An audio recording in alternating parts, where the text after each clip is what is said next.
Hello, welcome on this edition of Voice of Liberation on Pensioners 106.7 FM from wherever you are listening to me this morning. Well, here in Nigeria is morning. I don't know which part of the world you are and what time it is, but here in Nigeria, it's 6 minutes past 10 o'clock.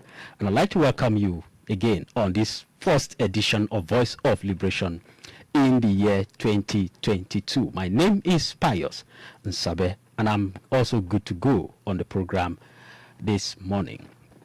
Well, just less than a week ago, the land of Ibadan was thrown into mourning following the death or passing on to his ancestors of the Olubadan of Ibadan land, Oba Saliu Adetunji of blessed memory. Even though he was a nonagenarian who died at the age of 93. Well, not so many people saw his death coming, particularly at that time. But who are we to question the will of the Almighty God? It is a debt every mortal has to pay at some point. And so we join the family and the entire Ibadan land, as well as Oyo State and Nigeria as a whole, to mourn the passing of the Olubadan of Ibadan land.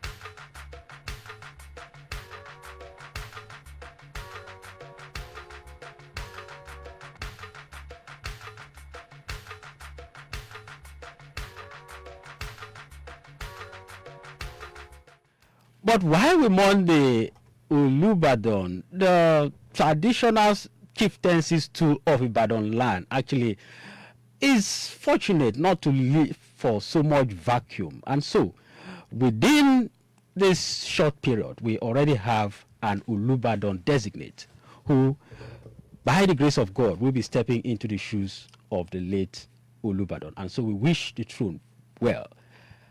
On the program this morning, we are going to be talking to a young Nigerian who no doubt is doing fine for himself from his resume, which I'm going to read to you in the course of the program. And we talk about how he can import some of the knowledge and experience that he has gained outside the country into Nigeria and how to make our country better. We're also going to talk some sport, no doubt about that. Tomorrow, the African Cup of Nations kicks off, and my sports crew together we will be looking at some of the highlights of that event, and then we will also discuss the late Olubadan, who was he, and of course the incoming one, who is he. Then we talk about the Ibadan chieftaincy stool and issues around traditional leadership in Nigeria. I will be having a senior chief in Ibadan land on the program, in the course of the program. But when we come back, we will continue the program in earnest. Please stay tuned.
One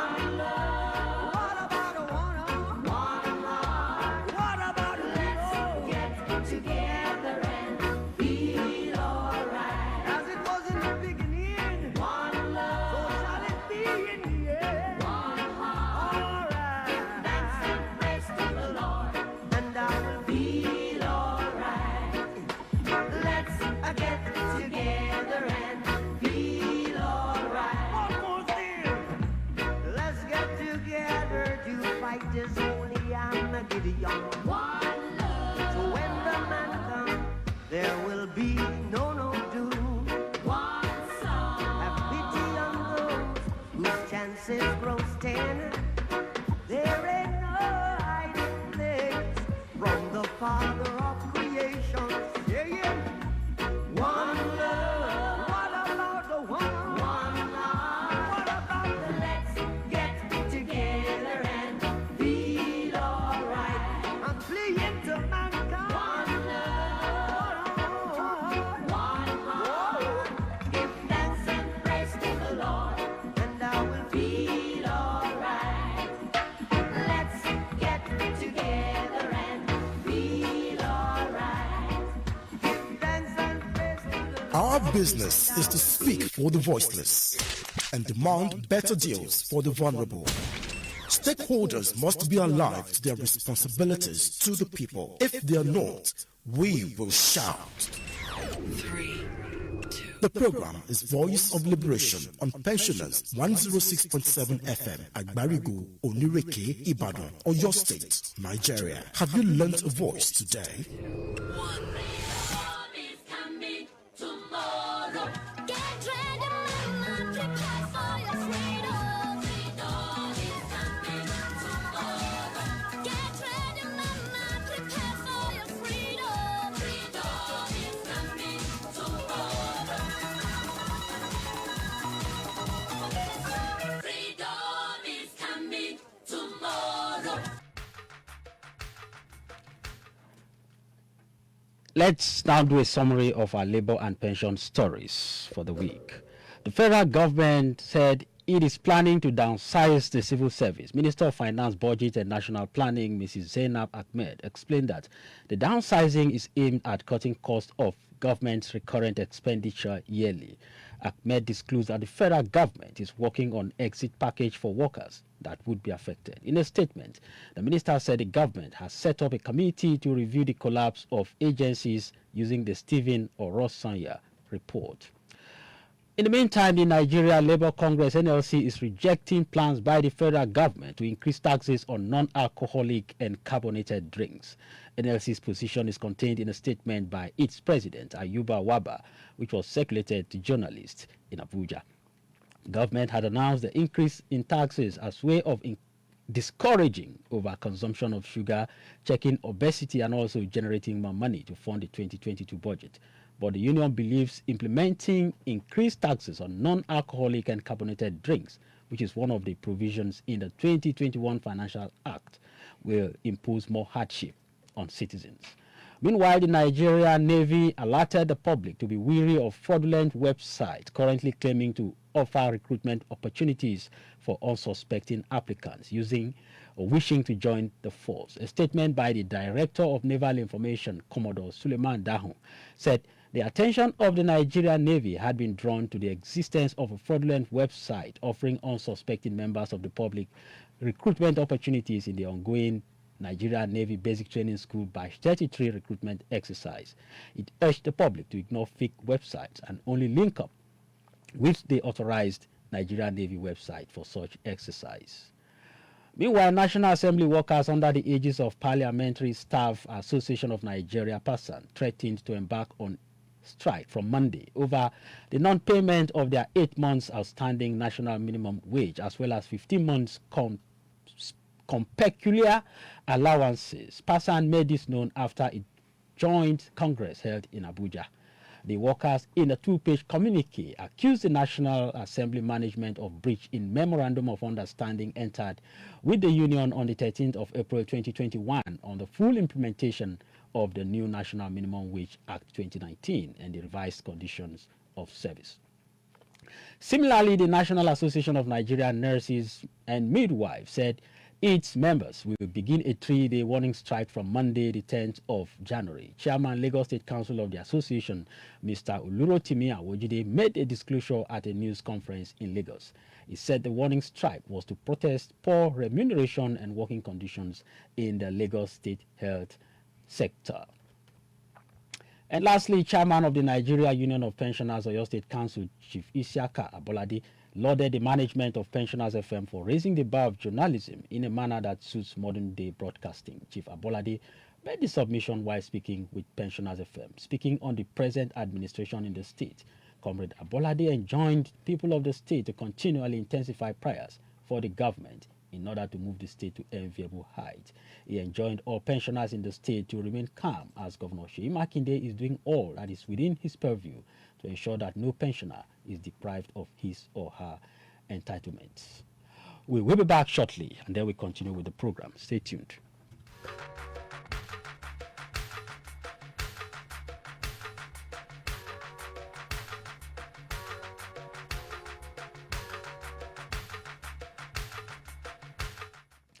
Miracle Eni Adeniton is a project manager at a global robotics brand in the Netherlands.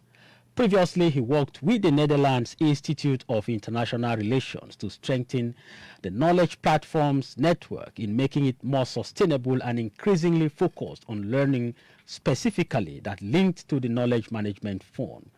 Prior to that, he worked as the advocacy officer of the United Network of Young Peace Builders in The Hague, the Netherlands, on strategic projects to strengthen sustainable youth-driven peace-building initiatives. He also supported the coordination of the YPS working groups for the Global Partnership for the Prevention of Armed Conflict and the Youth-Led Peace Crowdfunding Program for Search for Common Ground. He has also worked closely with the board of Dutch Relief Alliance on strategic humanitarian aid. In Nigeria, Miracle had worked in different capacities, both in private and public sectors, such as Guarantee Trust Bank PLC, Nigeria National Petroleum Corporation, Smile Communication, the Nigeria Air Force Headquarters Tactical Air Command, among others. Miracle holds a degree in project management at undergraduate level and a master's degree in economics of development from Erasmus University, Rotterdam. He served as a council member in the Budget and Strategy Committee of the Institute Council at the International Institute of Social Studies. He is a recipient of different awards, including prestigious Netherlands Fellowship in recognition of his professional academic work. I have in the studio with me this morning Mr. Miracle Adeniton. Welcome on the program. Thank you so much, Pius, for having me. What a resume you have there. Yeah, thank you. Quite an interesting one for a young man like you. Thank you. So, how did you do this? But before then, let me ask you, as a young man with this fine resume, will you ever want to come back to stay in Nigeria? Pius, I'm here in Nigeria with you, right? So, definitely the overall goal is to come back to Nigeria to imply most of the tools, the techniques, the skills I've acquired to moving my country forward. So that is the overall goal. That is the overall goal. Yes. Are you ever going to come back to stay in Nigeria? I come to Nigeria almost twice every year, but eventually I will definitely come back to stay in Nigeria because there's no place like Nigeria. Nigeria is the best one. It's the best country in the world. We have an excellent climate. You can see both of us. We are not putting on sweater. We walk around the streets.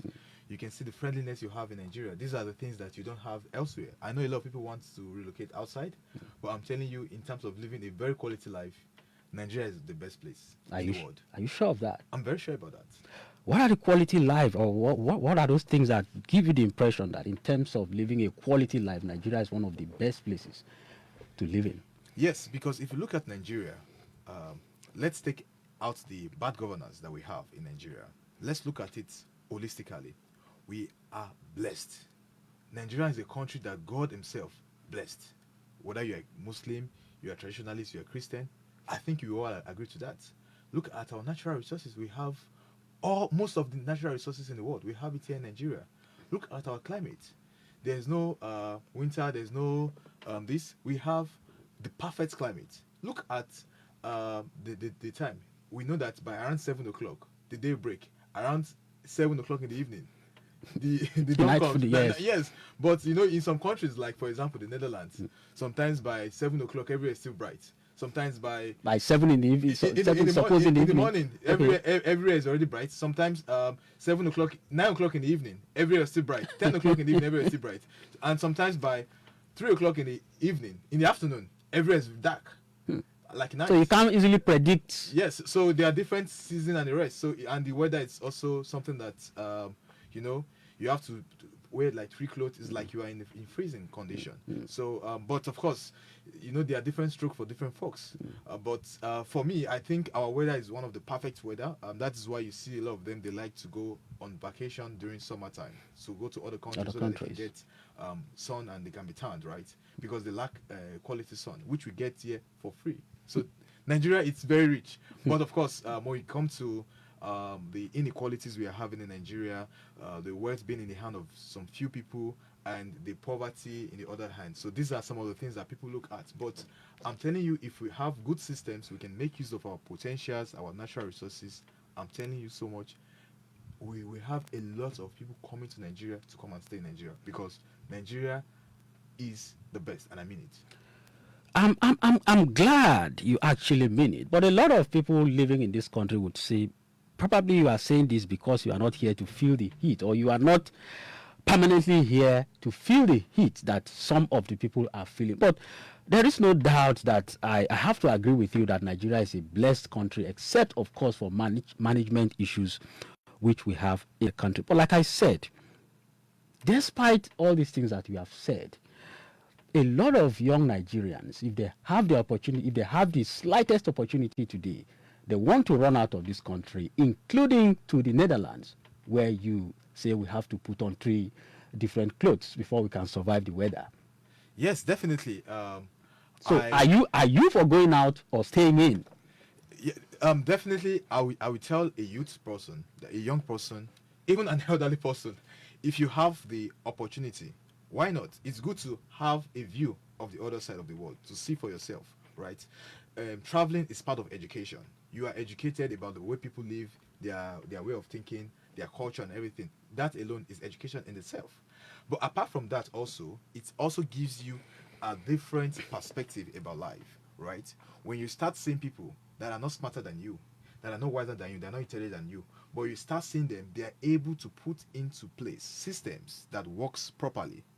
This is something that you can start looking into and start thinking on how can I bring this system back in our country, because most of those people, those countries you mentioned, Europe and the US, Australia, all those developed countries to say, they are people like you and I.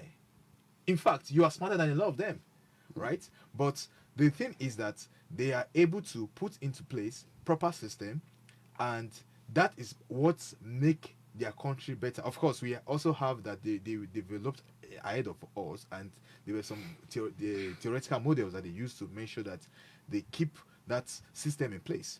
But what that will give the youth is to give them a sense that, okay, if this can work here, why can't it work here? And also another thing is like skills. Also, they can also acquire some skills which they can bring back to create value to Nigeria. So definitely, I would tell the youth that yes, if you have an opportunity, go travel out, but come back at the end of the day, bringing that money back to Nigeria. When you're outside there, send money to your families. Let them it's come back as our FDI too. You know, when you send money to your families and the rest, it's part of what they use to survive, and everything adds back to Nigeria economy.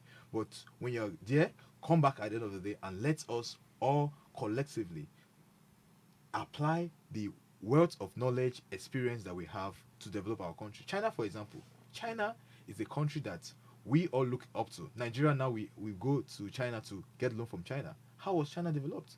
China developed, one of the reasons, it's not just only the reason, one of the reasons why China developed to the level they are now is, at a particular point in time, Chinese, they sent out their citizens to different countries, to the world class institutes sponsored by the government, to acquire knowledge. The US, UK, and others, and up to now they are still doing it. But after acquiring this knowledge, they have to come back to China to implement the knowledge to develop their country. And that is why, if you have any technology in the US, any technology in UK, most of it comes back to China. And China, they make a copy of it, they replicate it internally, and they use it. And that is why now you see China, they are now in the self-sufficient state that they are, and they can talk to America face to face. When America tried to talk down on them, they were able to. Call their bluff. Yes, they call up the bluff. So it's something that we should do. And if you are youth, you have the opportunity to acquire some of this know-how, please go for it. That's quite interesting. Now, for those of you who probably live outside the country, what are the kind of things you hear about Nigeria when you are there? Yes. In your own case, I would say it's a bit different because, like you said, you do come home, at least you feel Yes. whatever it is that we feel here. But Yes, yes. on a broader stroke, perhaps for those Nigerians who don't come home, what are the kind of vibes you get about Nigeria out there? Yeah, so we all know that the mainstream media, especially the global media, what the stories that get into their news, right? Of course, you're a media practitioner, right? There are a lot of different stories from it. They have to filter which one is airworthy, right? So most of the ones that comes on air are the wars, the killing, the kidnapping, the poverty, corruption. So those are the paradigms, right? So and that also reinforces a perspective about them, right? But what I do is whenever I have an opportunity, people tell me that, wow, we have had a lot of things about Africans, about Nigerians, but did you grow up in Nigeria? I say, yeah, I was born and brought up in Nigeria. I was not born here, right? So these are the kind of the narratives that are being normally portrayed that makes their news most of the time. But actually, some of them, they are true, right? Like you have the rate of poverty when you go into some slums in Nigeria, in Ibadan, in Lagos, you see the way people are living, the standard of life they are living. It's like below a human standard of life. Like you should not expect a human being to be subjected to such standard of life. Yes, it's fine, but also you also have people in Nigeria that are also living comfortably, right? So, but what the media does is the media most times they portray this and they try to make us in a pity position. But these are all of the systemic ways to maintain the hegemonical structure, the structure of them being they don't know at the end of the day they are taken from us. So it's a system that it's been in place for some time, and yeah, it's always in place. Like, let me tell you an example. I was discussing with my boss, and he was humorously saying this when I told him that I'm going back to Nigeria on vacation, right? So he said, "Oh, okay," and he googled Nigeria. And the picture that showed is the picture of those Bono people, IDPs. So he said, "It's my home, it's my home somewhere here." And I said, "Please, can you put in Victoria Island?" And he put Victoria Island in Google. I said, "That is where it goes my home. Can you put Lekki?" So he said, "Oh yeah." So these are some of the things that you see most times about them, right? But of course, he was just saying it for a joke, Jokingly, right? yes. Jokingly. So, but you see, these are the kind of the pictures that mostly have. But when you come to Nigeria, you find out that some of these perspective It's they are an not entirely really- different they're not really thing true, on right? ground. Like people when they call me from the Netherlands, from the UK, my friends, they say, "Oh yeah, hope they have not kidnapped you. Hope you don't go." I say, "Oh, yesterday I was driving. I went to Amuloko to speak in a place in Amuloko. I drove around 1 o'clock myself. I drove Wow. myself from Amuloko to where I stay." 1 o'clock in the afternoon. In the night, in the middle of the night, and I was driving, and I drove. I felt very safe. There were a lot of people on the road. They stopped me. Those night watch. We played. We had fun, right? Really? Yeah. So it's a fun move. Moving around Nigeria, but people outside there, they call me. "Oh, have they kidnapped you? I hope you are not going back by 9 o'clock in the night.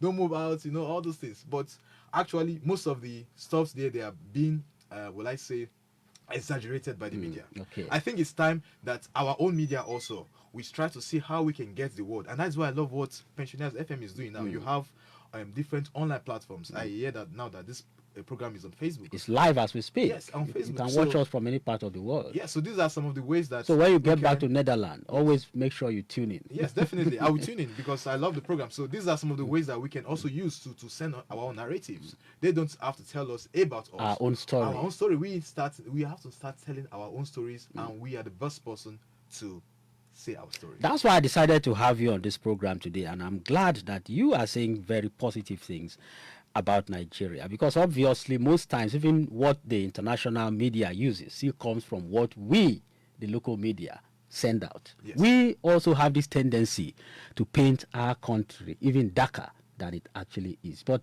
well, it's also our responsibility to begin to change that narrative Yes, as I a agree media. with you. Now, I would like you to do a little comparison just before we go into talks about your area of specialization, robotics, and all that. Let's talk a little in terms of comparison, because you started by saying that one area that Nigeria has actually not got it right, which almost everybody will agree with you, is in the area of leadership and management of the nation's resources. How, from what you have seen out there, how is it done? What are the things that you think that, the areas that you think that we can improve to get things right in this country? Thank in you terms so of much. leadership and the way things are organized generally. Yeah, Pius, I love that your question. Nigeria, what we have right now in Nigeria is we don't have leadership. We have someone says accidental leaders, and in the process they got there because of, due to accident, and in the process of that accidental leadership, they are causing more accidents. So that's what we have right now. We don't have leadership. We have people who are self-centered, business entrepreneurs, people who are going there to milk the country for their own benefits, right?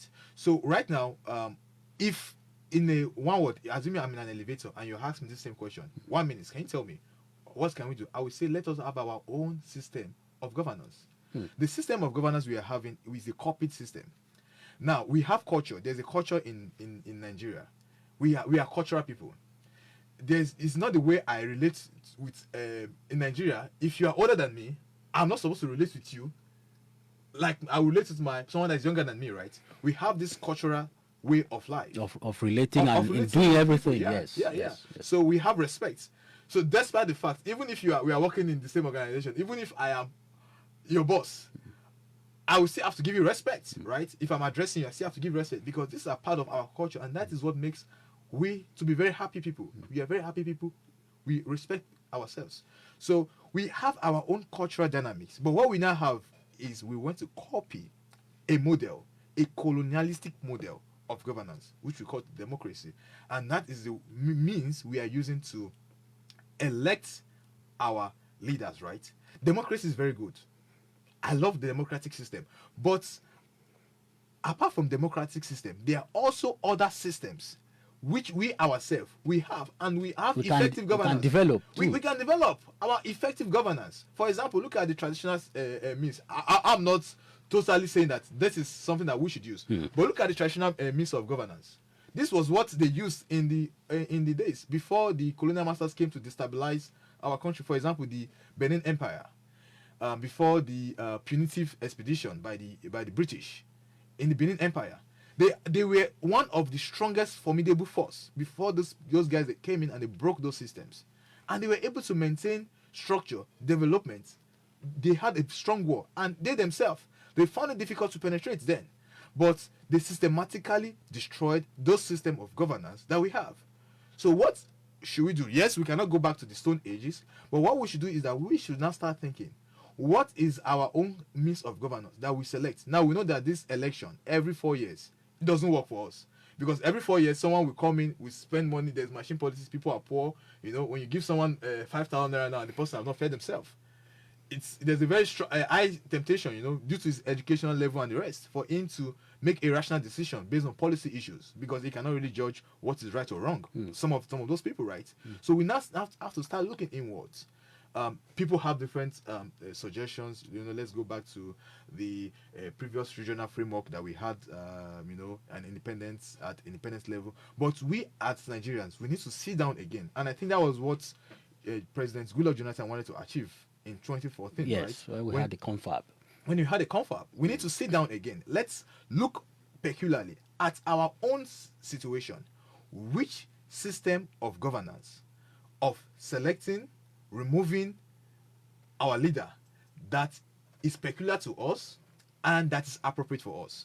And I think until we get that right, it will be very difficult for us to have the appropriate leadership, to elect the appropriate leadership that can take us to our promised land. Because like I said in my opening, we have a lot of potentials in Nigeria, rich resources, smartest brains in the world, they are in Nigeria. Good weather. Good weather, everything is perfect.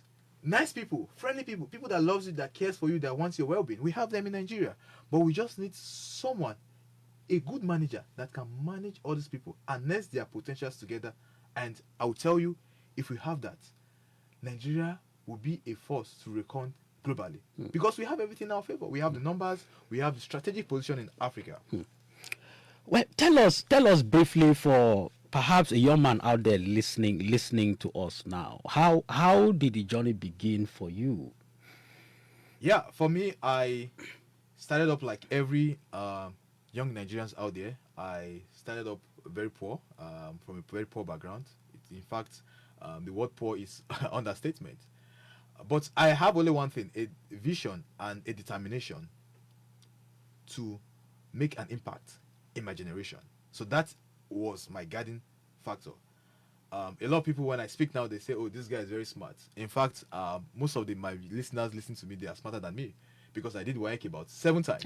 So that tells you my level of smartness, right? Well, most times you don't judge people smarter by how many times they sat for an exam anyway. Yeah, so because the exam, like they say, at times, not in every case, is not the true test of knowledge. But yeah. let's leave that aside. But I think 7 times we should tell you a little thing, right? Is a number that should give you a little bit impression about my level of progress, right? And at the end of the day, I told myself that yes, I'm going to make it in life. And that was what I have, a vision. And I came across some books that helped me through the journey. I started writing down some of those points. Some of them they told me about, I have to write visions, right, to have a purpose, a plan. And I wrote it down. And when I got into my university, towards my final level, that was when I got to start knowing about all those materials. And it was like a miracle. From a very lower grade that I was, my grades started improving. And I was able to graduate in the bottom half of my class. So I was not the top, I was not the bottom. So I was somewhere in between. in between, yes, of my class. And when I graduated, that particular dream kept alive. Because here in Nigeria? Yeah, Nigeria, yes. I finished from Federal University of Technology, Akure. Okay. So that particular fact that, wow, so this thing works. If you have a vision, if you have a plan, and if you follow it, just that simple step, you write it down on paper and you follow it. And it worked, because what I did was I wrote that I'm going to have 5.0, and I from something that was very, very low, and I started following those plans, and it worked. So from there, I started writing down my plans, and one of it was that I wanted to travel out on scholarship. And looking at my academic performance, that was very, it was a very it was a tall order. Yeah, so I thought that getting a fully funded scholarship, it's for the smartest of the smartest people. But what I needed was just a vision. And when I started Googling, I started finding out a lot of scholarship opportunities that are available that are free. And they are not for smart peoples, like I thought. They are like for people that are making impact in their community, which I was making impact. So I harnessed all my impact together, I put it in my CV, and I started applying. And luckily for me, I got it. I got one, a fully funded scholarship, to travel to the Netherlands. They paid for everything, my flights from Nigeria to Netherlands, back, my tuition fee, everything I used, my study materials, accommodation, everything was paid for. And from there, I said, oh yeah, so this vision and goal works. So I set another vision also. I want to get a job. And even before I finished my master's, I got a job there. I was given a job there in the Netherlands. And from there, I started transitioning from one job to another job to another job. So if I should tell any young Nigerians out there, that irrespective of your condition, irrespective of your situation, all you need to do is you need to have a vision of where you are going to. Forget about the economic situation, the political situation around you. Once you have a vision, once you have a desire that this is what you want to do, I'm telling you, even God himself cannot stop you. I have been speaking with Mr. Miracle Adeniton, project manager, Global Robotics brand, the Netherlands. Not too long from now, he will be leaving the studio because he has other commitments somewhere this morning. He just had to squeeze time to be here with us in the studio this morning. You probably want to interact with him on the program. The numbers to call are 08080101067, 08080101067, or 090 1067 0908 1067. You can call in and make your contribution on the program based on the issues that we have talked about, particularly as they have to do with national development. Now, let's bring in the issue of robotics. You are a project manager, a global robotics brand in the Netherlands. What is robotics about? Yeah, so robotics is about simplifying humans' life.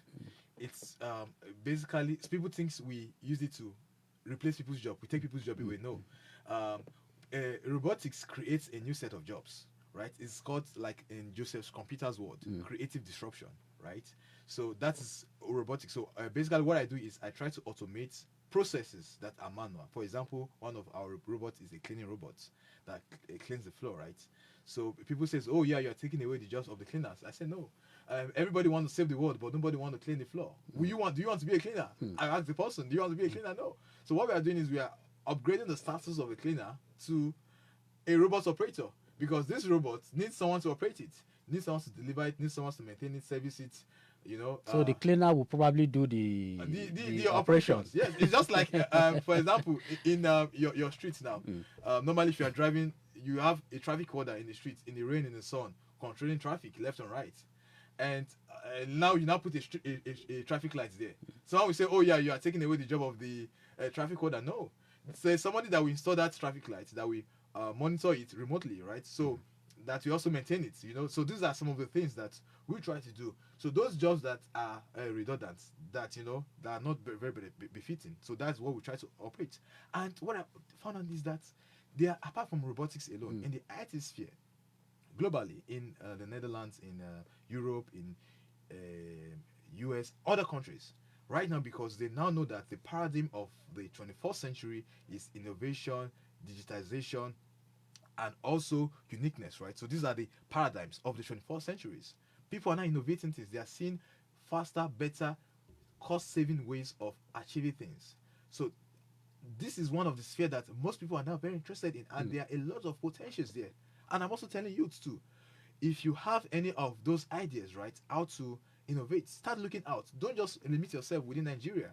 Look out into all those other countries too. You'll be very surprised that most of those companies, they have under, will I say, on-field positions. They try to recruit those people. So what they do now is they now go to other countries. It's like in the news most of the time. And I'm saying, wow, we have a lot of people in Nigeria that are unemployed and they are looking for jobs. While there are also a lot of people that are looking for those people, right? To employ. But what those people does is that they don't, they only limit their scope within Nigeria. So if something I can also say is, if you are in Nigeria, you are looking for jobs, you submitted your CVs in those normal places, and you feel that, yes, it's not, don't look for outside other countries. South Africa is there, other countries. Try and expose it, and you'll be very surprised that they engage people. So what's the future of robotics in Nigeria? Are we there already? I think Nigeria, we still have a very long way to go in automation. But of course, robotics is also comes to do with technical substitution in economics, right? You look at it, right? Will I take a technology versus a labor, right? Yes. The cost. You look at the cost benefit analysis, right? So, for example, if I have a software that will be reading news for me, right? I'll take my job. And I will fight that to a standstill. So, for example, you have a software reading news, right? Yes. And basically, but someone has to program the software. You have to pronounce it right. Yes. You have to put in the content, what to read, right? Yes. So someone is there. So whichever way, there still has to be somebody to do the job. To do it. So, but you have to look at this, right? Okay, the cost of having the software versus the cost of employing you, right, as a person. So this is something, just as a rough example. This is something that we always use, and the cost in Nigeria is very low, right? The wages is very, very low. We have one of the wages, and I'm very surprised when the government says they want to lay off people. Exactly. The wages they pay to Nigerians is very low compared internationally, right? Like, for example, in the Netherlands, the minimum wage is almost 11 euros per hour, right? And 11 euros is about rough conversion is about 7,000, 8,000 naira per hour. It's per hour. So if you look at this compared to Nigerian standard, right, the wages are very low. So what people use most times before they go into robotics and the rest, they look at the costs versus the benefits, right?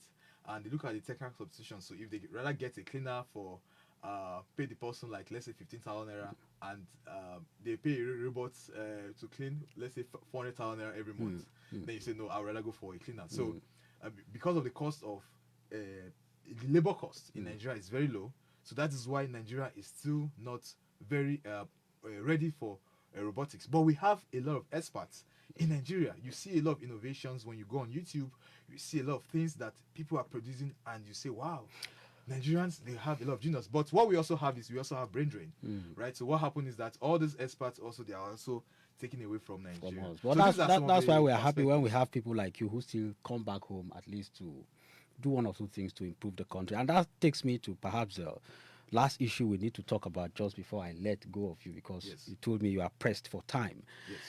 The potential of the Nigerian youth with respect to peace building and national development. You are an advocacy officer of the United Nations. You had been an advocacy officer of the United Nations Network of Young Peace Builders. Yes. What potential do the Nigerian youth have when it comes to building this country?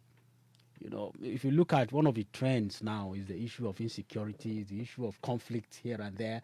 Just go on social media and see comments from Nigerian youth, and you know that there is no doubt that there is a clear dichotomy between the North and the South, Christian, Muslims, and so many other issues that shouldn't be issues at all. Yes, thank you so much, Pius. I love your questions.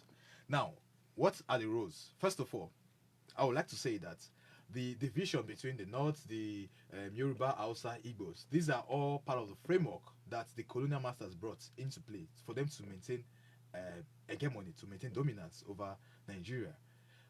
Because there's what is called the divide and rule framework, right? So if I want to rule, I want to have power in your house. For example, you are married with your kids and the rest. If I make sure that all of you are quarreling and you call me, I come and mediate, right? Then I become the boss, right? And I start telling you solutions that will favor me, right? Then in that case, I won't give you all the solutions at once, right? So this is part of the framework. We Yoruba, Hausas, and Igbo, we have a lot of things in common. In fact, most of my friends, they are Hausas. I love them so much. My mentor is an Hausa man, a group captain, Yaya Babangida, an Hausa man, a Muslim. I love them so much. In fact, most of them, they are even trustworthy. You know, they are very trustworthy. If an Hausa man tells you this and this and this. I sent a car to Nigeria. The person that cleared everything for me is an Hausa man. I just sent him the money. And I met him once at a training I went for.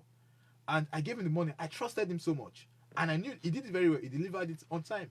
So, but what we are having now has been part of the colonial system that is still within us.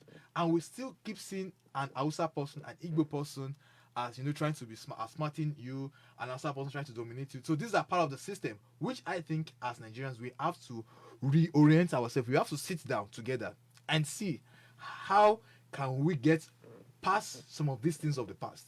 The Igbos also, yes, we have the Biafra War in 1967 to 1970, right? How can we go back again? Let's forget about this. And part of it is we need to teach all these histories in our curriculum. We need to put it back in our curriculum so that we should know, probably because most of the history we get are the histories which are half-baked, half-cooked. Those are what people tell their children, and that is what stir up this hatred, because they don't have the proper historical education right from school. So, coming back to the role of the youths, what is the role of the youth? I think the youth plays a very significant role in transforming our nation. Nigeria has about 51% youth population.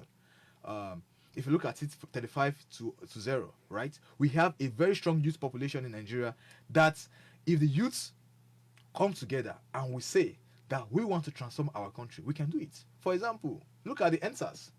The NSAS movement is something that we saw brought about changes in the police sector. Now policemen are now being respected. Sometimes I drive past police, they park by the roadside. I stop there, I greet them. Sometimes I even exchange pleasantry with them, and you know, we exchange some things. And they seem to respect people more too. And they seem to respect people more. Now. Yes. And now people have now attracted attention to the underfunding, to the bad system of government within the police force. They just increased their salaries recently. Yes. So this is some of the things, but of course it came at a cost. Normally you cannot drive from Lagos to Ibadan without you having 10 or 12 police checkpoints. But I've been going to Lagos and Ibadan now for the past 3 weeks. No police checkpoints. Each way smooth. Your journey is on the point. So, but this was achieved. These were milestones achieved majorly by the youths. So, I think the youths, we are not the future of Nigeria. That is one of the way they deceive us. We are not the future of Nigeria. We are the leaders now. We are not the leaders of tomorrow. We are now. We should start looking for how can we not just be voting, how can we also be voted for? These are part of the things we have to do. How can we be part of the guys that set the agenda for our nations? The elderly, they have failed us. We know that. Over years, they have failed us to transform our country. The same people that has been there for 1970, 1980, they are still the ones here and now. And what are they doing now? They are all embezzling money. They send their children abroad on to one of the best universities. Money they take from me, instead of them to use this money to repair our own educational institutions, they use this money to send their children abroad, and they have destabilized our country. So what the youth now start doing now is that we have to come collectively together and see what are the strategies we can use to be part of those that set the agenda of Nigeria. We have to be involved in decision making. We have to be involved in they don't just have to see us as thugs, because most times whenever they talk about the youth, they say, oh, they are thugs, they're violent, and the eye-bugging people, right? You see their eyes, they will show you someone with a baton protesting. Yes. So we have to start changing narratives as a youth. And how can we do it? We have to determine through advocacy, through orientation. For example, I have a program now which I am going, like you said, in the next 1 hour, right? Where I'm going to orientate the youth, right? What are the different opportunities they can use to develop the country? So these are some of the initiatives the youth can use, and let us start looking for gradually how can we improve our country. Because if we, the youth of today, if we fail to make any impact, Nigeria tomorrow will be at a very critical state. So we have to come together and start to see, not just using our PVC. Yes, vote, get your card, but also try and seek to be voted for. Can we have a youth president in 2023 as it stands now? Well, it's possible. Everything is possible. Yes. Does it look possible as it stands today? I'm a man of possibility. I believe that when you have a vision, when you have a passion, and when you pursue your passion, you can achieve it. So yes, it's possible if we have a credible candidate that comes forward, and if all the youths support this candidate, yes, this time around, we want to try something else, something different. Yes, it's definitely possible. But even if we didn't get in 2023, it will be a step towards achieving the ultimate goal of we having youths in the leadership of Nigeria. I must thank you, Mr. Miracle Adeniton, Project Manager, Global Robotics Brand, the Netherlands. He is a project manager of a global robotics brand in Nigeria, among other things, in his fine resume. I think Nigeria should be proud of a young man like you. Thank you so much, Pius, and I love your program so much. Thank you very much for inviting me today. Thank you for coming. Thank you so much. I appreciate it. From time to time, whenever you are in town, just let us know. We will talk and update things on more of your experience. Thank you so much. I appreciate it. All right. We will be back shortly. Please stay tuned. Our business is to speak for the voiceless and demand better deals for the vulnerable. Stakeholders must be alive to their responsibilities to the people. If they are not, we will shout. 3, 2, The program is Voice of Liberation on Pensioners 106.7 FM at Barigo, Onireke, Ibadan, Oyo State, Nigeria. Have you learnt a voice today? 1.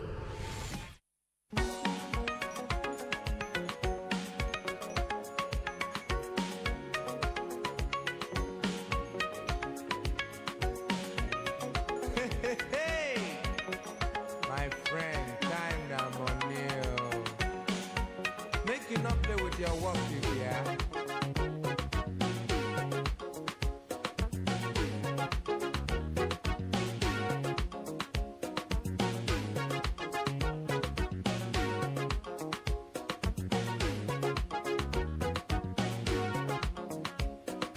Time na money, oh.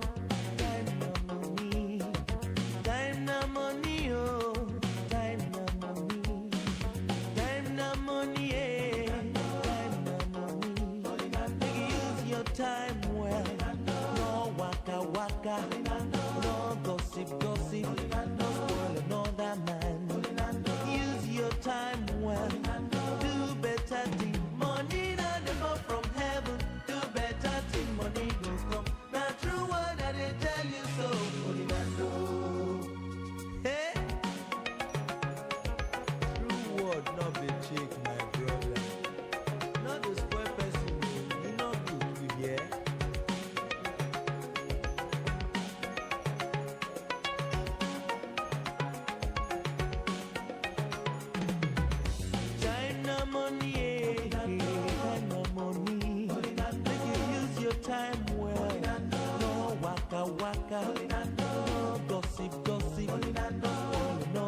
The Africa Cup of Nations, also referred to as AFCON, is the main international men's association football competition in Africa. It is sanctioned by the Confederation of African Football, CAF, and was first held in 1957. Since 1968, it has been held every 2 years, switching to odd-numbered years in 2013. Algeria is the current cup champion. At the first tournament in 1957, there were only 3 participating nations: Egypt, Sudan, and Ethiopia. South Africa was originally scheduled to compete, but were disqualified due to the apartheid policies of the government then in power. Since then, the tournament has expanded greatly, making it necessary to hold a qualifying tournament. The number of participants in the final tournament reached 16 in 1998. 16 teams were used to compete to 1996, but Nigeria withdrew, reducing the field to 15, and the same happened with Togo's withdrawal in 2010. And until 2017, the format had been unchanged, with the 16 teams being drawn into 4 groups of 4 teams each, with the top 2 teams of each group advancing to a knockout stage. On the 28th of July 2017, the African Cup of Nations was moved from January to June and expanded from 16 to 24 teams. Egypt is the most successful nation in the Cup's history, winning the tournament 7 times, including in 1959, when Egypt was united with Syria as the United Arab Republic. 3 trophies have been awarded during the tournament's history, with Ghana and Cameroon winning the first 2 versions to keep after each of them won a tournament 3 times. The current trophy was first awarded in 2002. Egypt won an unprecedented 3 consecutive titles in 2006, 2008, and 2010. In 2013, the tournament format was switched to being held in odd-numbered years so as not to clash with the FIFA World Cup. The next African Cup of Nations AFCON is set to start on the 9th of January 2022 with 24 nations. The tournament begins with Cameroon taking on Burkina Faso at the Olembe Stadium in Yaoundé, which will also host the final on the 6th of February. Much like the current European Championship format, the 24 teams are divided into 6 groups, with the winners and runners-up reaching the round of 16, so too the 4 best third-place teams. What are the chances of Super Eagles in the competition? Some coaches, administrators, players, and fans bear their minds. The problem, I always say, it's always wise to say the truth, and I keep saying truth every day, every time I'm told, because I owe nobody any, how will I say, buying down for anybody, because I play football to a very high level. I always say the truth. First, Nigeria is my country. I always want Nigeria to be on top. And this is so clear I have been. I don't have any other country. Yeah, they can manipulate because they trust the right coach or whatever, the right decision for now, for allowing everyone to take over the team is the right thing to do. Football nowadays is no longer the names. It is how prepared and how technical sound your team is. Gone are the days that when you mention the name of the likes of Nigeria, Cameroon, Ghana, that you feel that those countries automatically would deliver. But presently, if you are not technically sound, you can't guarantee that. And then talking about the Eagles, it's only if I want to be patriotic that I will say we will deliver well. With the crop of injuries, players' attitude, and then the technical crew and what have you, I can't really vouch for them. In my own opinion, we should not expect so much. They go there, display their skills,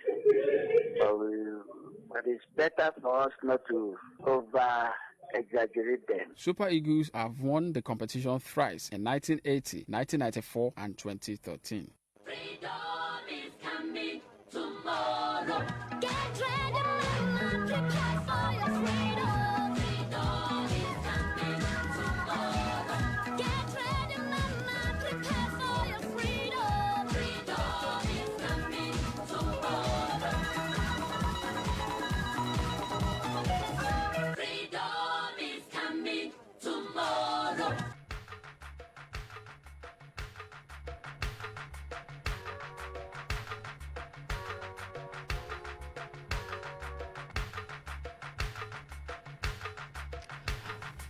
You're welcome back. The program is the Voice of Liberation on Pensioners 106.7 FM, Agbarigo, Onireke, Ibadan. Just before that report on the African Cup of Nations was played, I had an interview with a young Nigerian, Mr. Miracle Adeniton, who is a project manager at a global robotics brand in the Netherlands.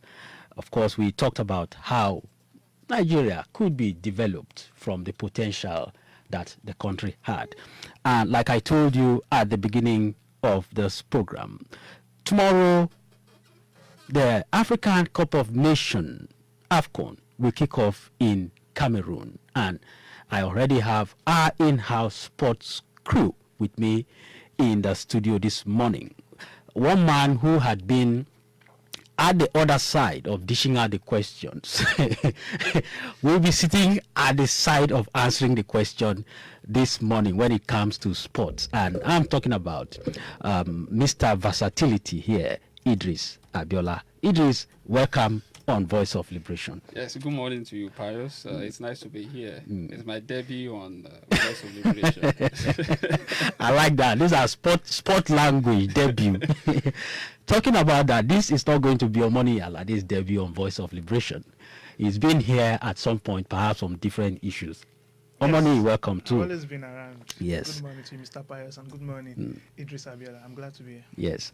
Gentlemen, let's talk some sports. Tomorrow is AFCON, and that's why we had to play that background report for our listener who probably doesn't know that tomorrow the AFCON begins in Cameroon. Let's, on a broad stroke, we understand that this AFCON would have held sometime last year. Yeah, it should have held in 2021. Don't forget, of course, CAF, they said that because of coronavirus pandemic, and also don't forget that they said it should have come up in 2021.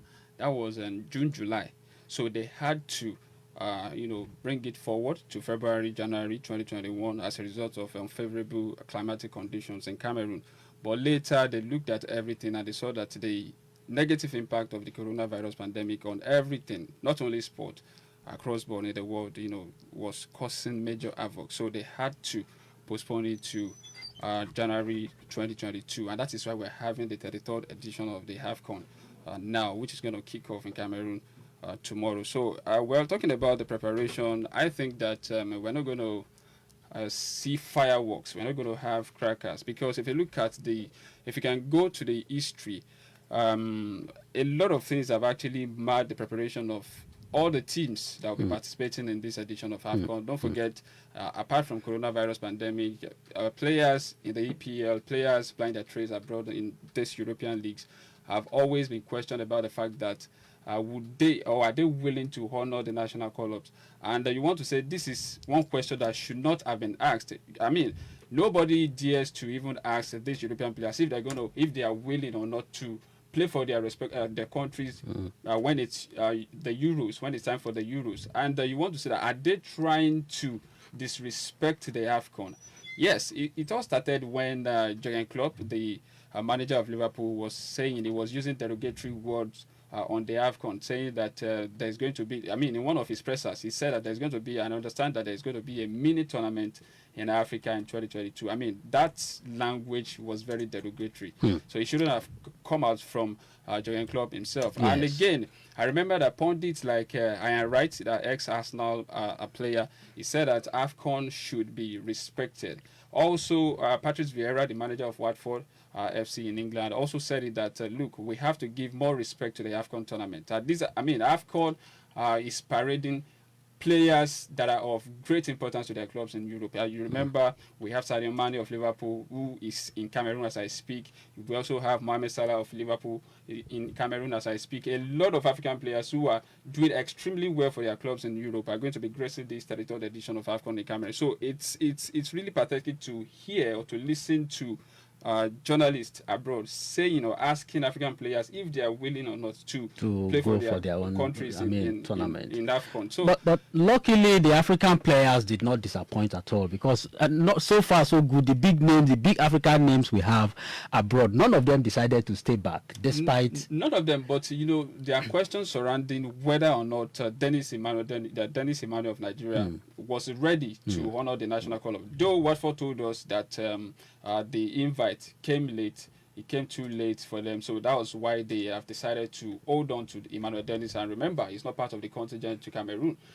We can also talk about Al Shabab of Saudi Arabia. That's the club of Odion Igalo.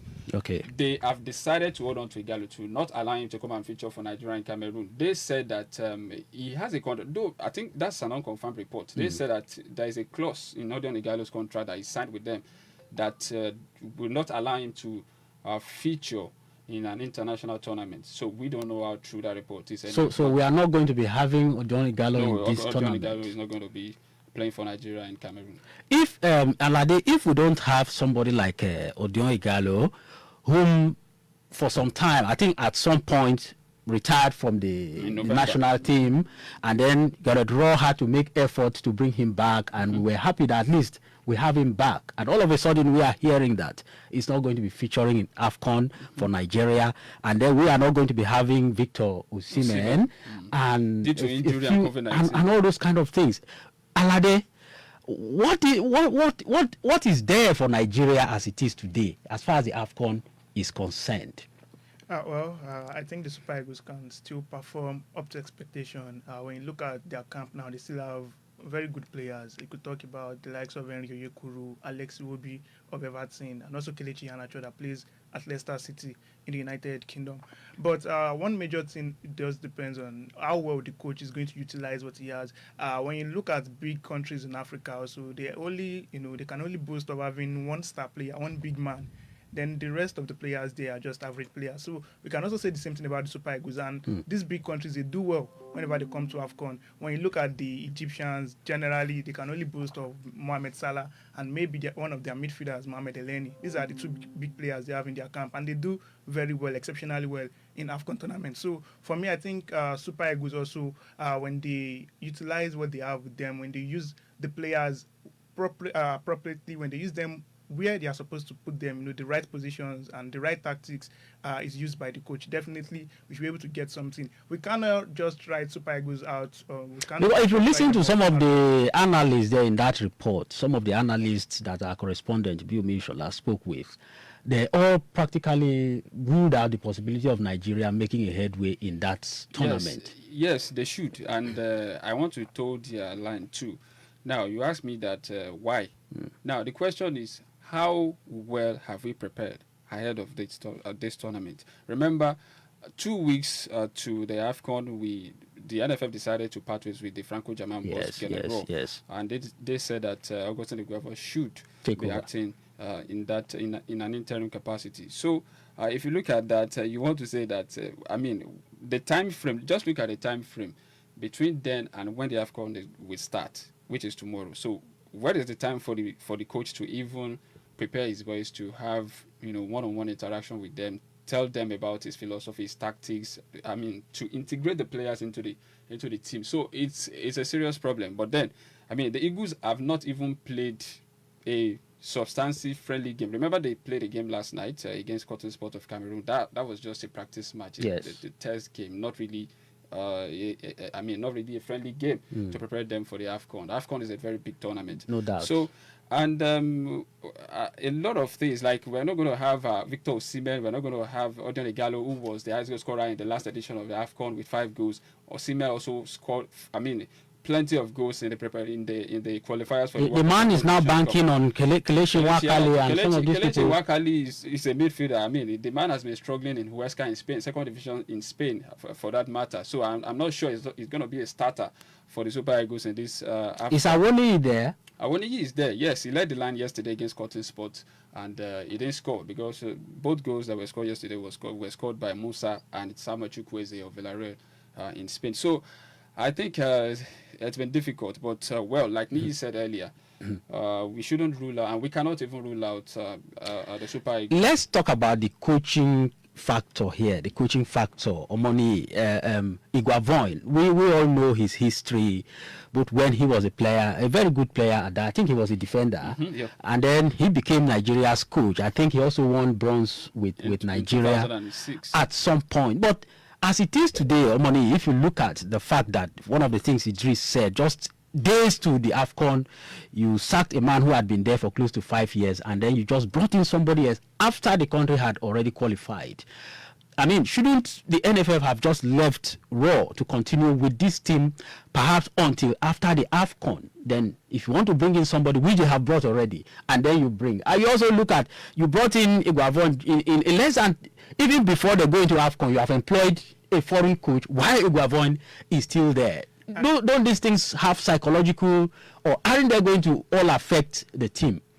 I think it's going to have negative effects on the team. When you look at what happened with Garnetro, I think the NFF should have left him. It was a big mistake on their part to let Garnetro leave at that point in time. But getting Austin Iguavon as an interim coach, then weeks after you got a foreign coach also, that means they don't trust Nigerian coaches. They don't see the need to have a Nigerian coach to take the Super Eagles to major tournaments. Even this tournament they are going to, Austin Iguavon is just there as the head coach, while Joseph Pacero is going to be an observer. He's just going to be there as an observer. Yes. So I'm very sure the observation is going to do. It might not give Austin Iguavon the free hand, the free will to decide to run things. Exactly, to run things, to decide on the players that are going to start games for the Super Eagles. So for me, I think the NFF also has a lot of blame. But it has happened. There's nothing we can do about it. They've gotten a new coach and they have an interim coach already. So we just have to look at what Austin Iguavon is going to do. He has been with the Super Eagles before. This is not his first time. He has the experience with him. But it depends on the relationship he has with these players. Are these players willing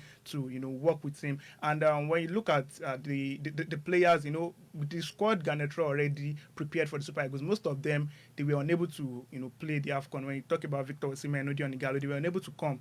Emmanuel Dennis was also unable to come. But this guy called new players, new set of players, young guys. He called the likes of Henry Oyekuru, called Kelechi Nwakari. These are new set of legs in the Super Eagles. Are they going to put in all the best for Austin Iguavon to allow him get the desired result? We don't know that. And will they even gel with the team that has been playing the qualifiers all along? That is where Austin Iguavon's technical ingenuity is going to come to play. If he's able to, do some miracle and allow these players to form a chemistry before they play their first match on Tuesday, maybe the Super Eagles are going to go far in this competition. But you can't say that the Super Eagles are, part of the contenders outright. You can't say it for sure that they are part of it. You can only say they are going to go far. They might do better than they did in 2019 when they won the bronze medal. But right now, with what we have in place, with the administrative setting, with the quality of players we have, I think the only thing we can say for sure is Super Eagles might be able to qualify from that group and maybe go up to the semi-final stage. But you can't say outrightly that they are going to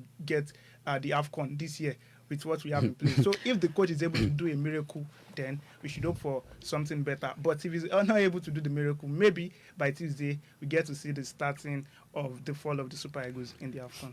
Idris, do you believe in miracle when it comes to football? Yes, miracles do happen, but not all the time. Miracles are the some people, have said in time past. But then everything boils down to effective preparation. You don't go to a major tournament as big as AFCON without having adequate preparation. But I want to believe that so it is true for other African teams, yes, that are going to participate in this edition of the AFCON. But be that as it may, it is what it is, and we just have to live by it. Well, the Super Eagles are a great team when it comes to the history of the AFCON. They've won it 3 times, no doubt about it. And when you mention big teams in AFCON, of course, you mention the Super Eagles too. You mention Egypt, you mention Senegal, Cameroon. So I think with the look of things, with the level of preparation, with the way all the teams that will be participating in this AFCON are prepared so far, I don't think the Super Eagles can be ruled out.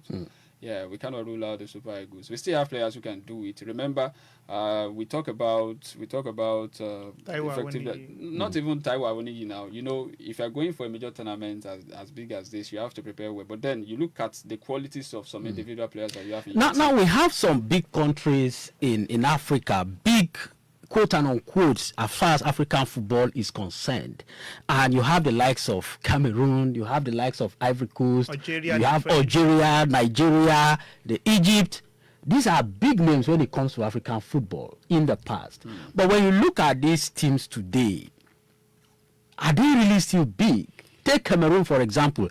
Given a country like Egypt, you can pick Mohamed Salah and say, okay, this is a big name. A country like Senegal, for example, you can pick Sadio Mane and say, this is a big name. A country like Gabon, you can go for Aubameyang and say, this is a big name. Do we have such in Nigeria today? Yes, we have big names, maybe not as big as the ones you called earlier. We have Kelechi Iheanacho. You remember, anybody who is playing in the English Premier League is a big name player, no doubt about it. Kelechi Iheanacho plays for Leicester City, even though he doesn't get to play almost every time. Wilfred Ndidi, yes, he's a regular starter for Leicester City, so he's a big player.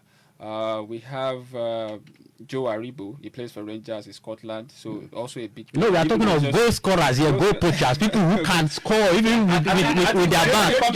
You know, when it comes to the attacking third, yes, when it comes to the attacking third, where you have the strikers, we don't have.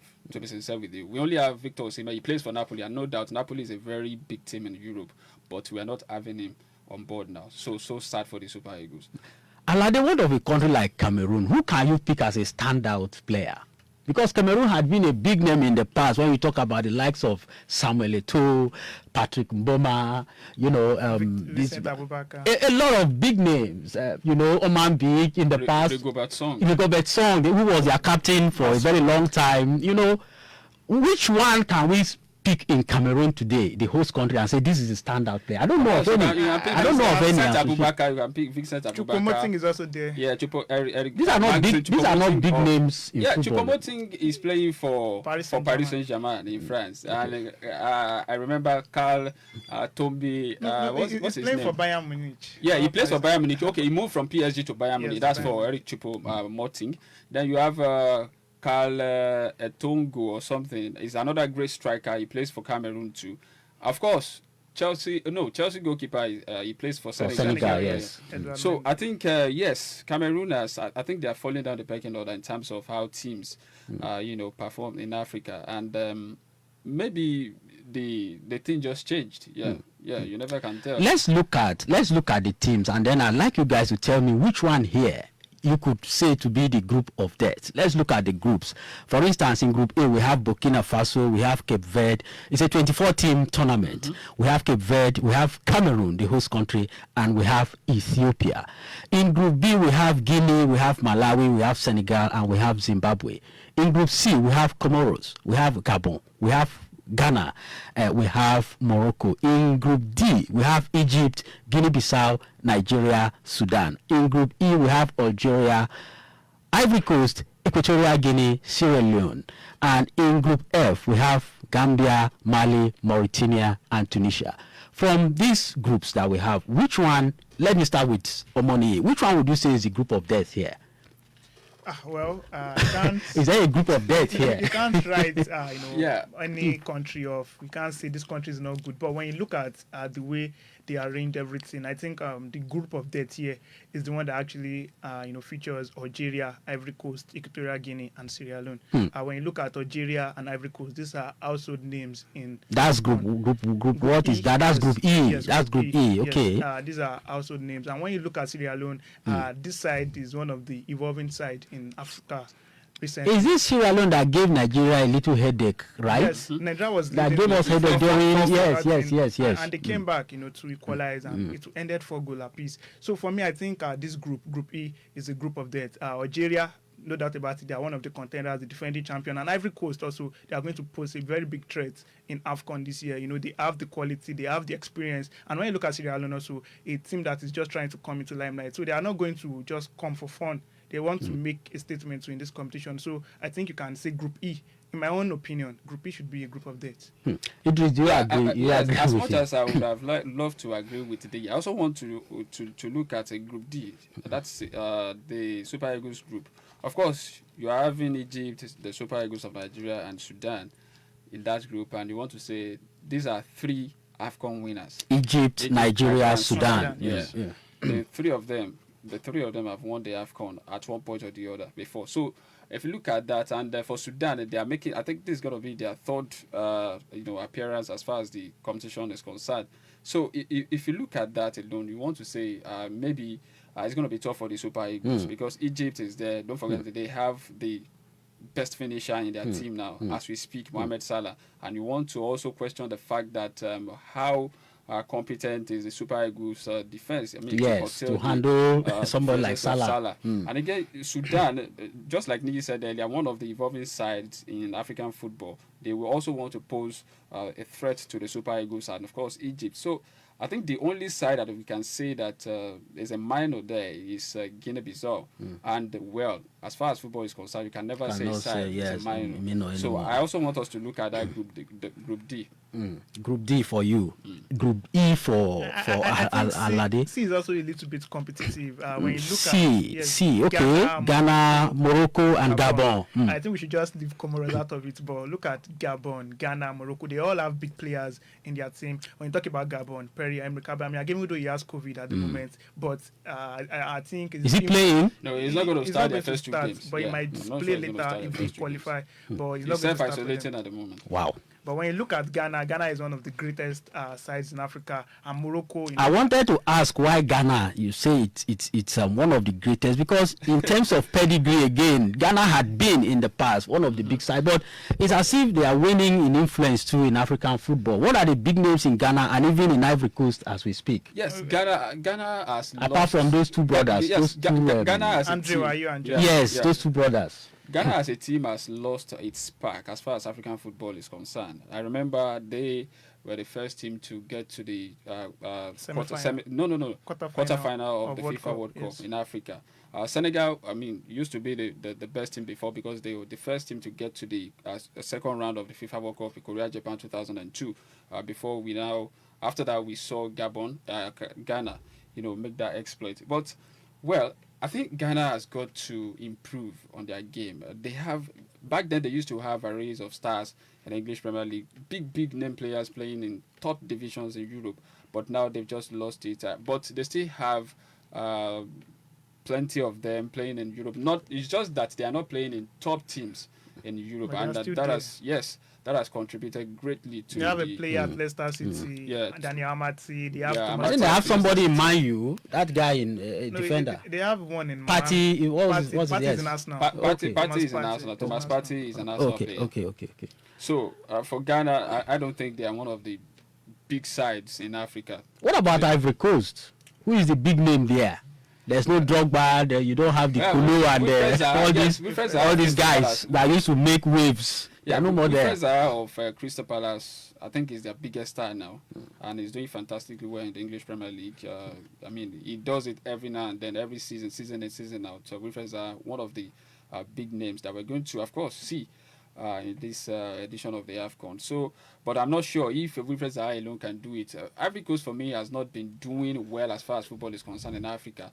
I think the last time they had it was when they have the Toure brothers. They had Drogba, Zokora, and all of them. But since then, we've not seen. Let's look at. We have looked at. I think what do they call it now? Ivory Coast. They have one particular guy that is doing very well. When you look at his contribution for his club in the UEFA Champions League, Sebastian Haller. Yes, at Ajax Amsterdam. Yes, this guy is actually firing on all cylinders. So he might actually pose a threat to decide the face in the AFCON this year. So for me, I think Ivory Coast are also a contender. You can't just write any team over. They have a player at Wolves, Wilfred Boli. They have fantastic players, but maybe they are not playing at top level in their club. But trust me, when it comes to the national team, maybe they are going to spring up surprise in this competition. So we can't just write off Ivory Coast, even if they are not doing well, before. But right now, I think it is time for them to shine. And also, don't forget that they have one particular guy, Serge Aurier. He was playing for Tottenham before he left. But to me personally, I think Ivory Coast should be a contender also. You can't just write anybody off in this competition. What about the current holders of the tournament? Talking about Algeria. Do they still have the bites to perhaps retain this tournament? Algeria is another team that I fear so much. That goal that man scored against Nigeria, his name again? Riyad Mahrez. That goal he scored against Nigeria. It was a killer. Yeah, I think the best sides in African football as of today, the best sides are still the North African teams. And you remember last year we had the 2021 edition of the FIFA Arab Cup, and Algeria actually won it. They defeated Egypt was defeated in the semi-final. So it means that even without the stars there, because I remember Egypt did not parade the likes of Salah and some other players who are playing in top divisions in Europe. Even Algeria that won the championship did not have their stars who are playing in top divisions in Europe too. So it means that these teams have a structure in place, a system that is working for them. You can imagine you playing with some countries, even outside Africa, because this is not limited to African teams alone. You also have some Arab countries right there in the Middle East. So they played against some countries in the Middle East, and eventually they won the competition, even without their stars who are playing in top divisions in Europe. So it means that they have structure in place, they have a system. And interestingly, Mr. Pius, Algeria is going to this competition without some key players that played for them in the FIFA Arab Cup. It shows that they have the talent, they have the players, they have the legs, enough hands to do the job. Okay, let's look at the game of death, if there's anyone like that for you, those of you in sports. The game of death here, I've looked at some of the games that will be played at the opening games. For instance, Cameroon will be playing Burkina Faso tomorrow, the very opening games, the host against Burkina Faso, and then later on in the day too, Ethiopia will be playing Cape Verde, and Senegal will be taking on, that will be on Monday now, yes. Senegal will be taking on Zimbabwe, Ghana against Malawi. Guinea against Malawi. Still on Monday, we have Morocco taking on Ghana, then Comoros taking on Gabon, and then on Tuesday we'll have our own game. Algeria will be taking on Sierra Leone, while Nigeria will be taking on Egypt. On Tuesday also, Sudan takes on Guinea-Bissau, while Tunisia takes on Mali. Oh, that's on Wednesday. On Wednesday, Tunisia takes on Mali. On Wednesday again, Mauritania takes on the Gambia, while Equatorial Guinea takes on Ivory Coast. Let's analyze the match day one. Then match day two starts on Thursday. But for match day one, you have ruled out some of the matches. Which one for you here is the match of death?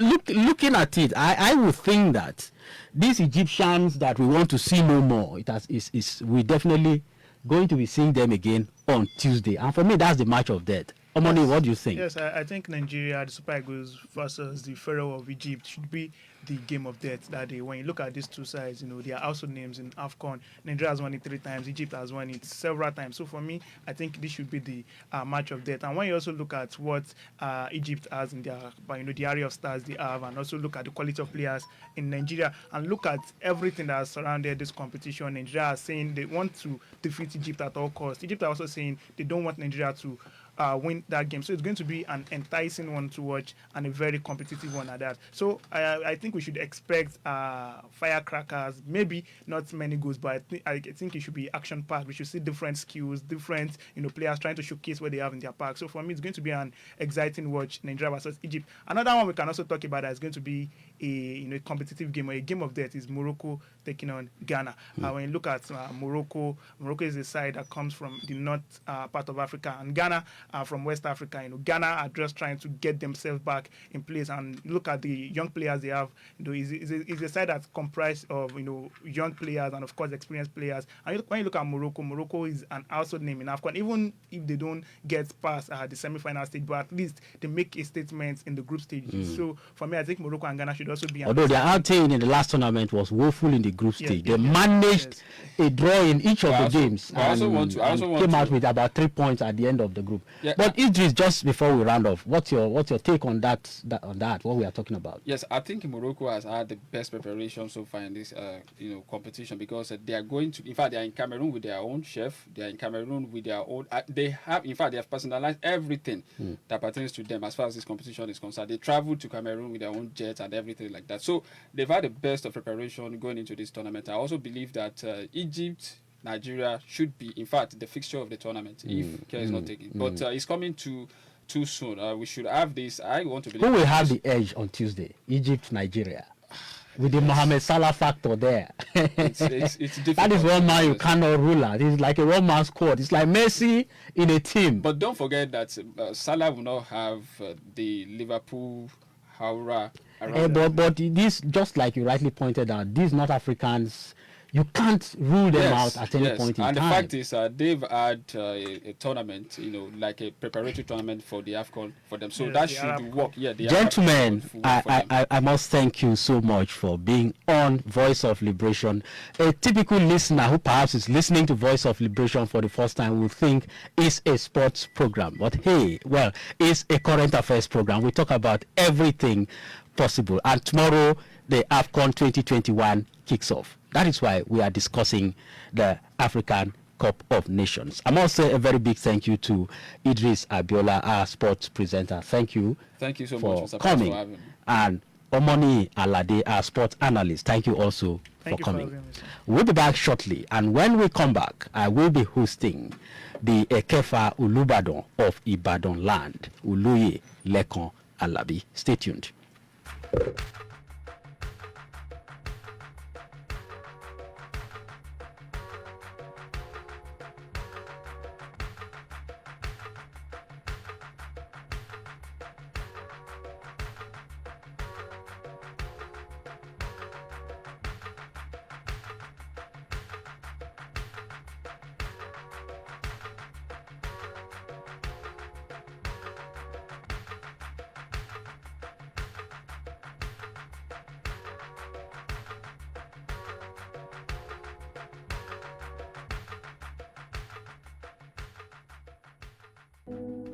When Nigerians crossed over to year 2022, little did the people of Ibadan know that the ground oak of Ibadan land would fall.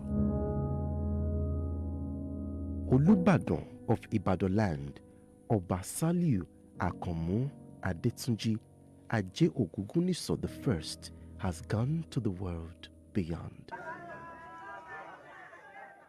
Irinwo àjànàkú sùn bí òkè, erin ṣubú kò lè dìde.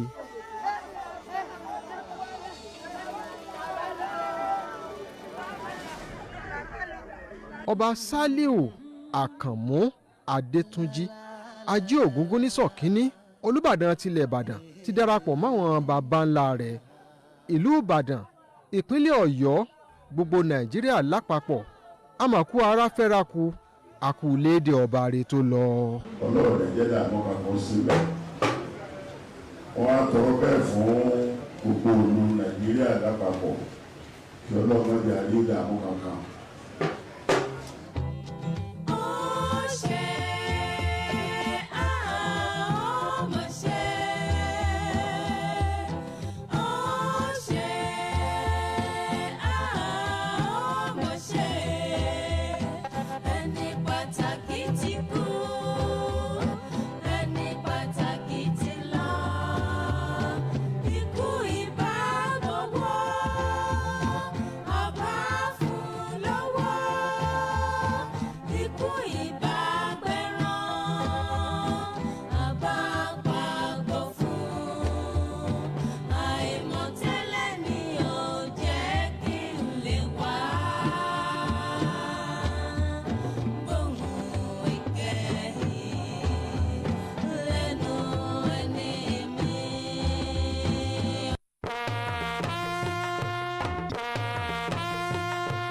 The news was received with shock and disbelief when it was announced that the 41st Olubadan of Ibadan and chairman Oyo State Council of Obas and Chiefs, Oba Adetunji Aje Oguguniso I, has joined his ancestors, reacting a former deputy governor of Oyo State and Mogaji Olugbesan compound in Ibadan. Chief Azim Bolarumi joined eminent individuals in Ibadan land to mourn the passage of Olubadan Oba Saliu Adetunji, who joined his ancestors. Chief Bolarumi, in an interview with Pensioners FM, condoled with the immediate family of Oba Adetunji, the chiefs and generality of Ibadan land over the demise of the frontline monarch. During his tenure, there was crime-free in Ibadan land.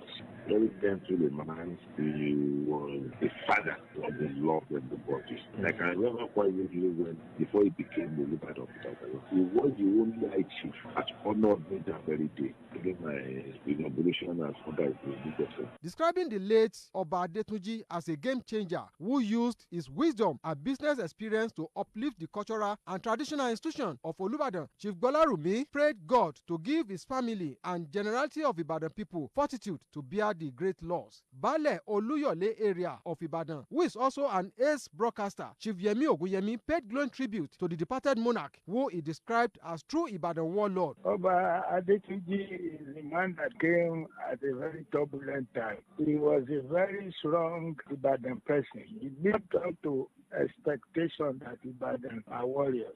On his part, Chairman Oyo State Independent Electoral Commission, OISEC, Are Isiaka Olagunju San, described the late royal father as a true lover of grassroots democracy. Are Olagunju recalled with nostalgia Oba Adetunji's role during the last local government elections in Oyo State. Oba was a very kind man, gentle, and a lover of Ibadan. I remember vividly when we were campaigning for the local government election. Oba actually took a very serious action, ensuring that people participated in the election. His loss was fundamental. Alega icon and 2023 APC governorship aspirant in Oyo State, Mr. Akim Agbaje, said Ibadan, Oyo State, and indeed Nigeria have lost an illustrious, industrious, and progressive monarch. We will miss him. He has left a void that will be very difficult to fill. At a critical time in the history of Ibadan land, that he became the Olubadan. His reign was very peaceful. Press Secretary to Oyo State Governor Taiwo Adisa and personal assistant on media to the late Olubadan of Ibadan land, Mr. Adeola Oloko, said the monarch lived good life. The state government is very saddened because when some people look at age, they will say, "Oh, why are you worried?" But no matter how old your person is, you only want the person to go. And he was a very peace-loving king, under whose reign Ibadan recorded tremendous amount of progress in infrastructure, everything you can think about. Olubadan Palace Pastor Olusoji Adedeji said the monarch gave all religions equal chances during his lifetime. Baba is a man of peace. And as a man of intelligence, well, let me say, it's all in all. But the only thing I know about this, about Saliu Akam Adetunji, is man of peace. The respondents pray God to give the family of the late Oba Adetunji, sons and daughters of Ibadan land, people of Oyo State, and Nigeria in general, fortitude to bear the loss. The late Olubadan Oba Adetunji was crowned the 41st Olubadan of Ibadan land following his coronation on March 4, 2016. Prior to his coronation as the Olubadan of Ibadan, Oba Adetunji was the Balogun of Ibadan land. Oba Adetunji was a successful businessman and Ibadan was peaceful during his reign.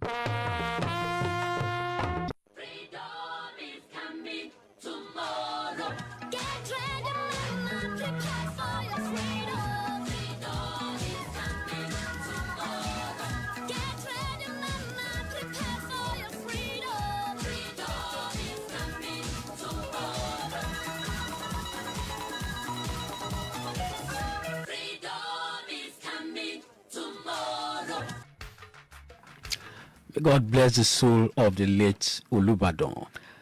I'd like to welcome Oloye Lekan Alabi, the Ekefa Olubadan of Ibadan land, who is also a veteran journalist. Welcome on the program, sir. Thank you very much for inviting me. Our sincere condolences goes to the entire Ibadan land on the demise of the Olubadan. Thank you for your sympathy.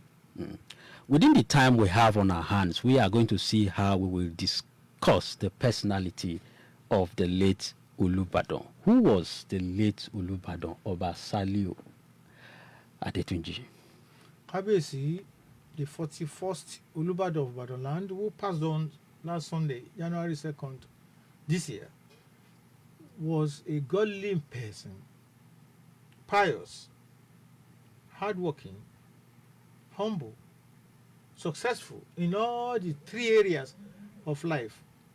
His profession as a tailor, later record dealer, record manufacturer, as a chief, the head of his family, Magaji, then rising through the rungs of the ladder on the Balogun line to the pinnacle, the throne of Ibadan land. He was quite successful. Was quite successful in all the spheres of his life. What do you personally miss about him? Well, it may take a little while to fully feel the loss, since he passed on about 5 days ago. Then it will dawn, but physically it's gone. But I will carry the memory of a father who loved his son, that is me as a royal son, he as a father of not only me, his biological children, the Ibadan people, the council of Obas, And the business circle, I saw him as a good role model, and I will miss his deep knowledge of Yoruba culture and tradition, business acumen, his this good disposition to life, but above all, the perseverance. Yeah, his great gift of perseverance, the ability to absorb all manners of opinions, situations, but always well disposed to life. Well disposed to life. Was Baba sick? We know he was an elder by all standards. If you had to go in life, by his age in and life, everything. and also in Yoruba culture and tradition, life generally, you don't want to lose a beloved, regardless of the age. So if you look at it, 93 years old, and attaining the eminent position of Olubadan, they are enough for families and generations to serve. But you don't want to lose a good person. So at 93, like any other 93, even below 93, we are all subject to illness, dispositions, incapacities. So as announced by his press secretary and media director, he fell ill. They took him to hospital, a private hospital. From the private hospital was referred to University College Hospital Ibadan, where he joined his ancestors in the early hours of Sunday, 2nd January 2022. That actually came, even though we all know it was of age, it actually came as a surprise to some of us. But just like you said, nothing should come as a surprise at that age. Now, His Royal Majesty reigned for about 5 years. Almost 6 years. Almost 6 years. Yes. What, if you look at his reign, would you refer to as the hallmark of his reign for you? Thank you very much. On his coronation day, 4th March 2016, he made certain pronouncements, fundamental ones, the things he would like to achieve. 1, sustenance and promotion of our tradition and culture, particularly mother tongue. Increase in the work on Alakia Ibadan Airport, Alakia.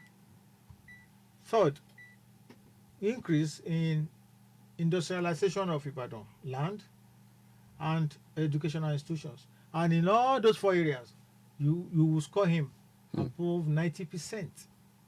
Because in the palace and outside the palace of Olubadan, as Popo Yemoja, and wherever he went, Kabiyesi Olubadan Aje Ogunwusi insisted on speaking the mother tongue and observing and promoting our rich culture, dresses, foods, dance, philosophy.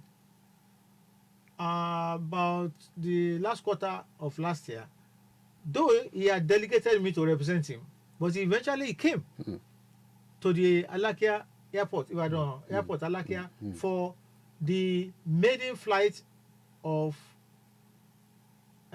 Air Peace with a brand new Boeing 747 to Ibadan that will now be taking flights from Ibadan to Abuja, Eastern Region, outside Nigeria, Mecca, Jerusalem, which was a fulfillment of the second thing he asked for.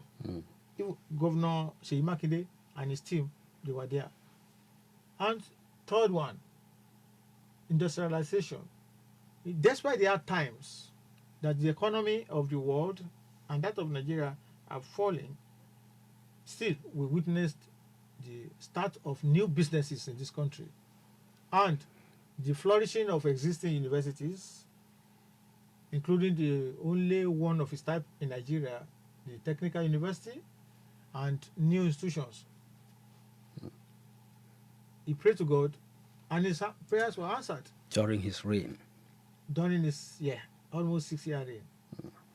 As people will say in Nigeria, peace. We look at everything, peace, unity, and progress. No, I've always said it. It's equity that should be the foundation. Justice.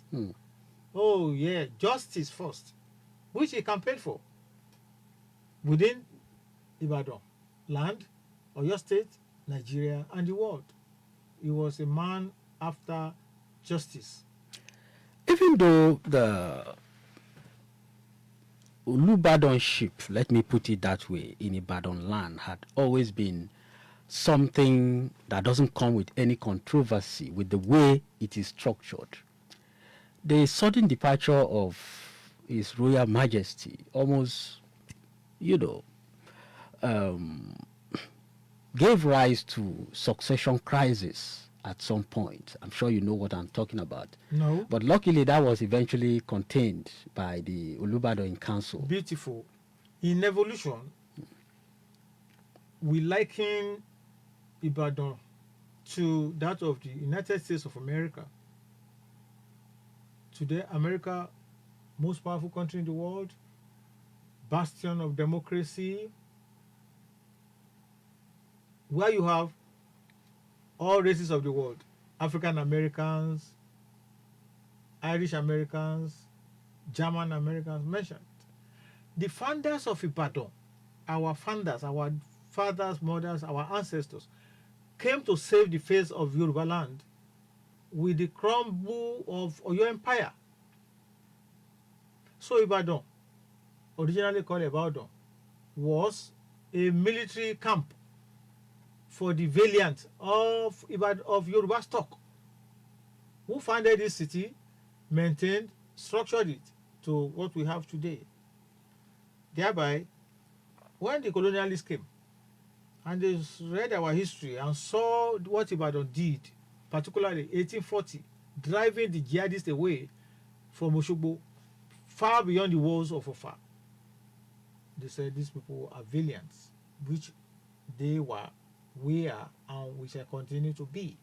So to the colonialists, the British, it was a surprise that a city full of valiants had a structured traditional chieftaincy system whereby is what you can call rotational, turn by turn. But the stool, Olubadan, that one is by destiny. If it's your destiny, and your destiny must come from God, when you are born, you get to the Olubadan throne. So they were shocked that there was only one imperial majesty in this land. But thanks to the structured system which we are now talking about. So it has always been there. So not even the said court cases would have scuttled that process. If it didn't scuttle it in the past, it will not scuttle it at any time, because law is law. So on this aspect which we have just touched now, the High Court judge of Court of Appeal who sat last on the case warned everybody that we should return to the status quo and shouldn't refer to the so-called 2017 arrangement. Reforms. That's what you call it. But we must follow the law. Until that case is finally settled, it's there in the judgment of the judge, Honorable Justice. Has the case that been if settled anybody now? it's still in the court.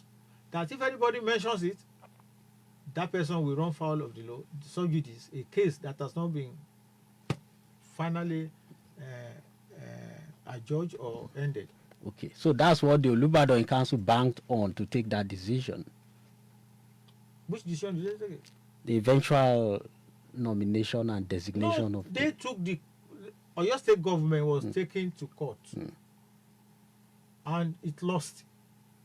So the Oyo State government under the late governor, Senator Isiaq Abiola Ajimobi, went to Court of Appeal.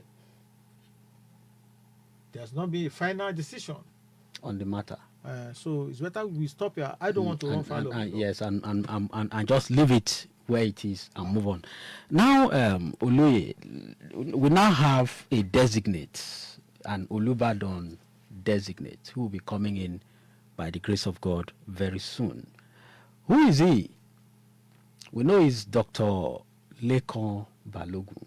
But just like you were talking about the Olubadan, who is Dr. Lekan Balogun for people who may not know him?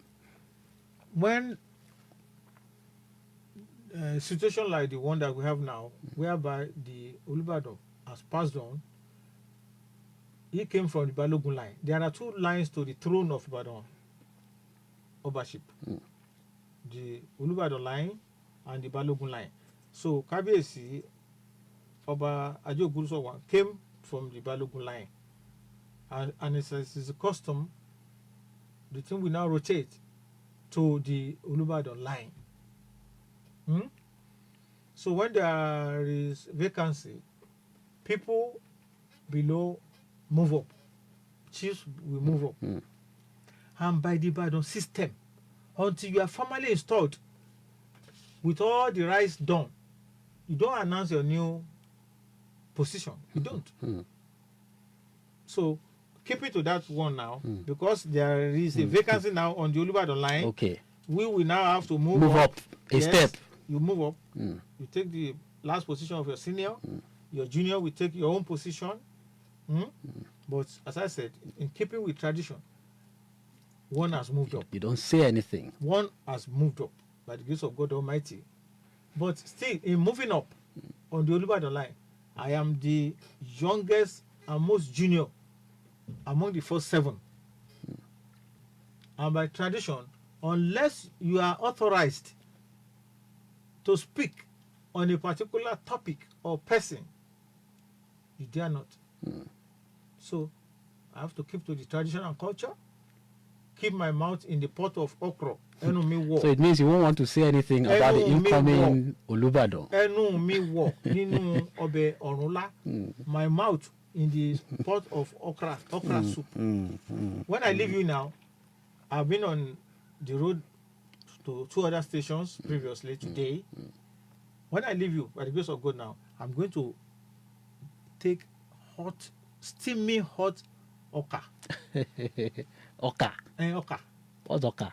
And that's what you are always you call amala. Oh, I see. Amala. Interesting. Very. Interesting. But let me tell you, every human being, race, family, race, tribe, country, has peculiarities, features. FEATUR. Ibadan, as I said, comparable to the USA. You know, America to the whole world is like a lion. It's not even a lion, a lioness, which you must not move near or twist its tail, or dare twist its tail. So Ibadan, our ancestors gave several songs which characterizes our composition. One of them is Awuye Wuye, Awuye Wuye, ẹnìkan ìwà wuye wuye tì n'Ìbàdàn. Ibadan can never be, by the grace of God, and has never been like hot water for amala, eba, or whatever that you haven't put on fire. You know, you look at it, it will just be grudgery, slow. I know that you are trying very hard not to say something, just like you said, so that you don't go beyond your bounds. But yeah. In the course of all these things, between last week and now, one other man who was at the center of it all was former Governor Ladoja, the OC Olubadan of Ibadan land. At some point, some people were even tipping him, placing him against the eventual designate to the Olubadan throne. But he has come out to actually accept the Olubadan designate, but with a condition, from what we are reading from some quarters, that the cases in court must be withdrawn. I mean, do you see that as statesmanship? I mean, displaying statesmanship from him. It's like you asking me now to write the testimonial of my senior, my very senior in the league, because we are both on Olubadan line. Yes, I won't write. You could I do won't that. write the testimonial of any of my seniors. Not talk of OC Olubadan or Ibadan land. But let me say, when the Olubadan before Aje Ogunuso passed on, that is the 40th Olubadan. Yes. Oba Samuel Odugade. Odugade, yes. Odulano Odugade one. Odulano, yes. Oyo State government under late Governor Ajimobi took active part, and they held a symposium. They sponsored a symposium at the Trenchard of University of Ibadan. I was one of the 3 speakers invited by the government of Oyo State, and we were all given topics at the symposium. The first person that spoke was Professor Ogundeji of the Institute of African Studies. The topic they gave him was the Olubadan Odugade that I knew, because his father was a chump mate of Oba Odugade in the village. So they thought it was appropriate that Professor Ogundeji should speak about the late Oba Odugade, which he handled. The second speaker was my humble self. Oyo State government gave me a title for my paper. They said the uniqueness of Ibadan traditional chieftaincy system. The third speaker, who is also late now, our senior in the media profession, journalism, Dr. Areoye Oyebola, former editor of Daily Times, Commissioner for Information, Western State, under the regime of Major General Jembe. The topic they gave him was Ibadan traditional chieftaincy system, need for reforms. So in my paper, which I garnished, it's a matter of destiny. To get to the Olubadan throne, you will wear the crown from heaven.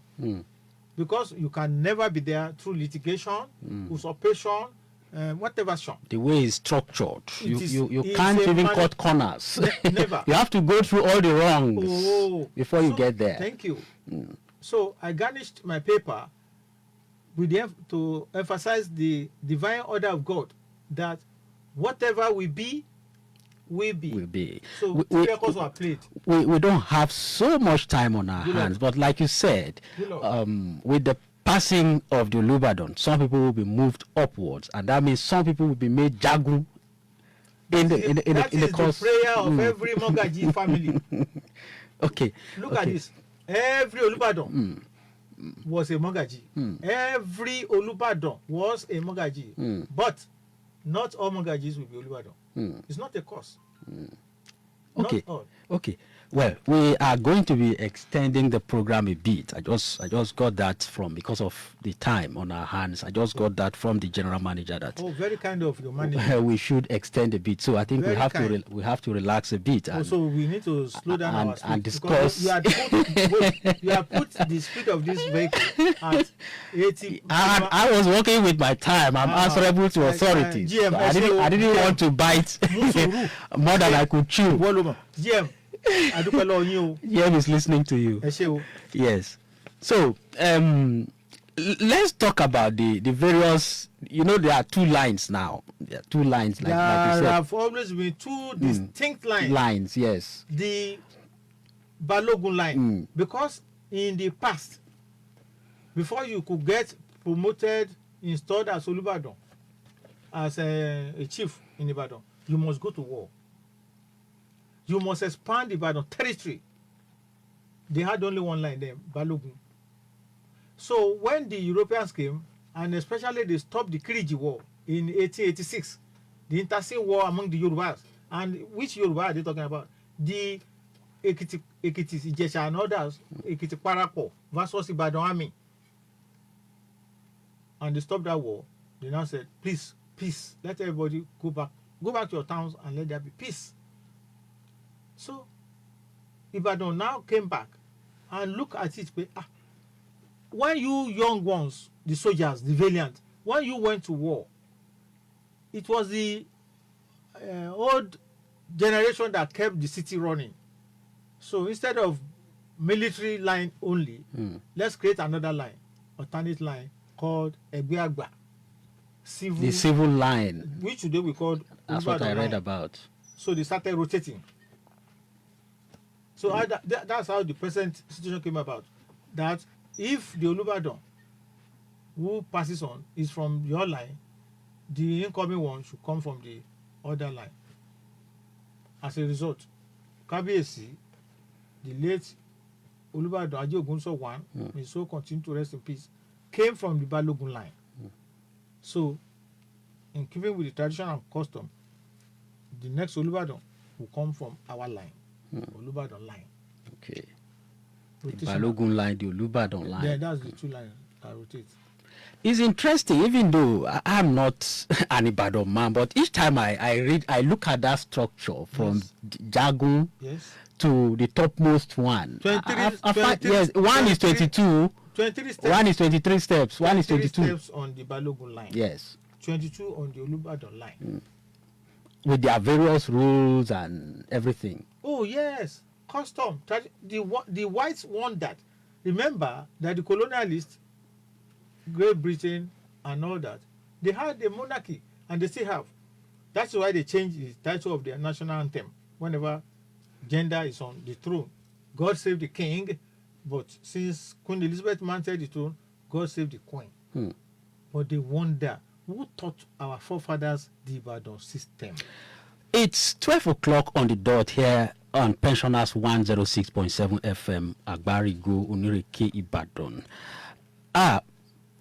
The program is Voice of Liberation, and I am hosting Uloye Lekon Alabide Ekefa Olubadan of Ibadan land, and we have been discussing the sudden passing on to his ancestors of the late Olubadan Oba Saliu Adetunji and the issues arising from that. But most interestingly, we are looking at the richness of the Ibadan chieftaincy structure.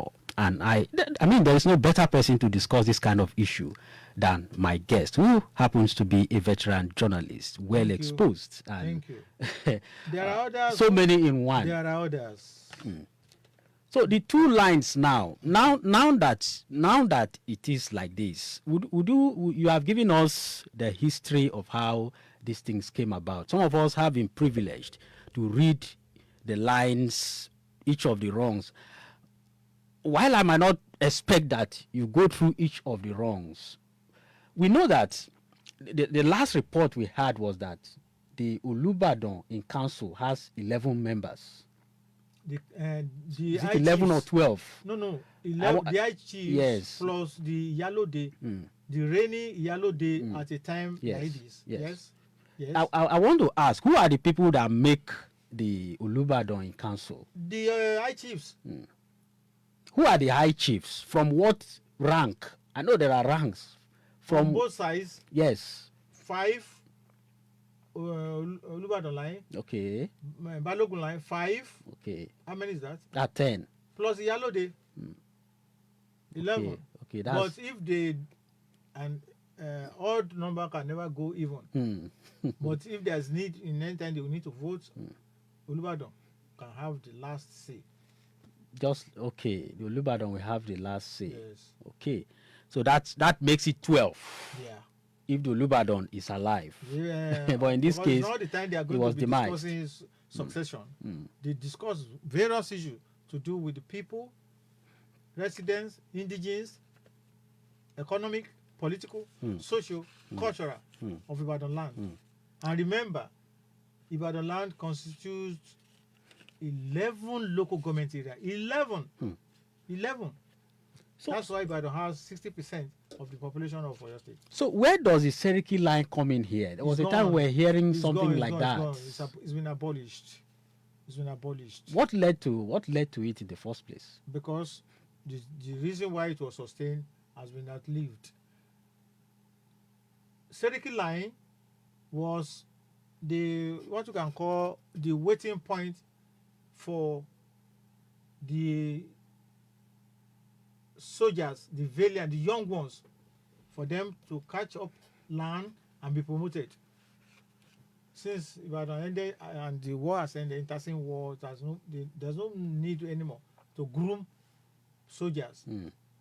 But for God and Iba Oluyole, who was the king of Ibadan land at the time, and the valiant Balogun Oderinlo that led the Ibadan army to defeat and send away the jihadists plus the Ilorin cabal from Oshogbo, because they said they wanted to keep what they said their ancestor told them, demanded, they said their ancestor gave them, to dip the sword in the sea, not the Quran. So having got Ilorin from Yoruba lineage, Afonja, now taking it over, they look at themselves. Why don't we pursue our ancestors? So they started coming down to dip their so-called sword in their own sea and surrounded Oshogbo. So the Ataoja sent for help. So Ibadan army went, defeated them, and sent them far beyond the walls of Ofa. So Yoruba land should also thank Ibadan, particularly our ancestors, for that bravery and act of valiant people. Hence, you have the Balogun line, the Civil Egbeagba, which is today called Olubadan line. And since then, the structure has been that every compound in Ibadan must have a head called Mogaji. Mogaji is superior to Bale. So I heard. No, it's not so you heard. So it is. It has been. I didn't know until I had a Mogaji on this program recently. Really? It's the one that explained everything to me. What that did he tell you? That a Mogaji is superior to a Bale. God bless him. And how is that? Every indigenous Ibadan family must have a compound within the metropolis, municipality. Me, now my compound family is Ileoye, Oyetunji Olundegun, Erin Opojologun, SW2, 486, Isalejebu, Ibadan. And Ile Ekerin Ajengbe, SW1, 131. 3 of my forefathers were traditional chiefs in this land, Balogun line. Our progenitor, Omolaja Ajengbe, Ekerin Balogun, that is the 4th to the Balogun. Remember, only one line was getting the Baale Tele and the Olubadan today. His son was also Ekerin Balogun, Suberu. Another son, Asani Oyinlola, he didn't get to Ekerin Balogun. He died on Agbakin Balogun. Your former rank. Thank you. I remember that. In heaven now, they are happy, including we, the survivors, that Ajengbe not to Lori Oyepada, like every compound in Ibadan. So they want the Magaji to perform and get promoted. And you can only be promoted by the consent of the prescribed authority, Olubadan. The reigning Olubadan is the only one who can choose a Magaji to promote to either of the 2 lines. So once you get to the Jagun, which you mentioned, yes, you are promoted to Jagun, the first rank of the 23 steps in the Balogun line, 22 ni the next prayer for you ni pé wọ́n náà ó gbé adé Olúbàdàn wọlé bàbá rẹ̀. Ìbàdàn náà wọ́n náà kájọ Ìbàdàn. It's systematic. There's this belief that one tacitly rejoices along that line when a superior passes on. Is that you may not express it, but it means your own promotion in Ibadan land as far as those lines are concerned. Every individual in the world, every tribe, family, country must have a distinct future. Here we will say Oriki, your progeny. The future of Ibadan are many. One is the song I gave you. They don't like it being dull, drab. They want action like the USA. Another feature is the one you are talking about. Agbotikuyo. That's what you are talking. That they will rejoice when. Yes, the passing of the other person is to my own advantage. Because on everybody that has come to the world with his destiny, is our destiny. So that they are rejoicing that somebody has passed on does not mean evil wishes. It's a fact of life. Yes, it's a once cultural your thing. Moves up, not necessarily die, moves up in rank. The vacancy below is to be won by the automatically. So that's what people now say. Ìbàdàn àwọn máa gbọ́ ti kú yọ̀. Nobody is wishing anybody evil.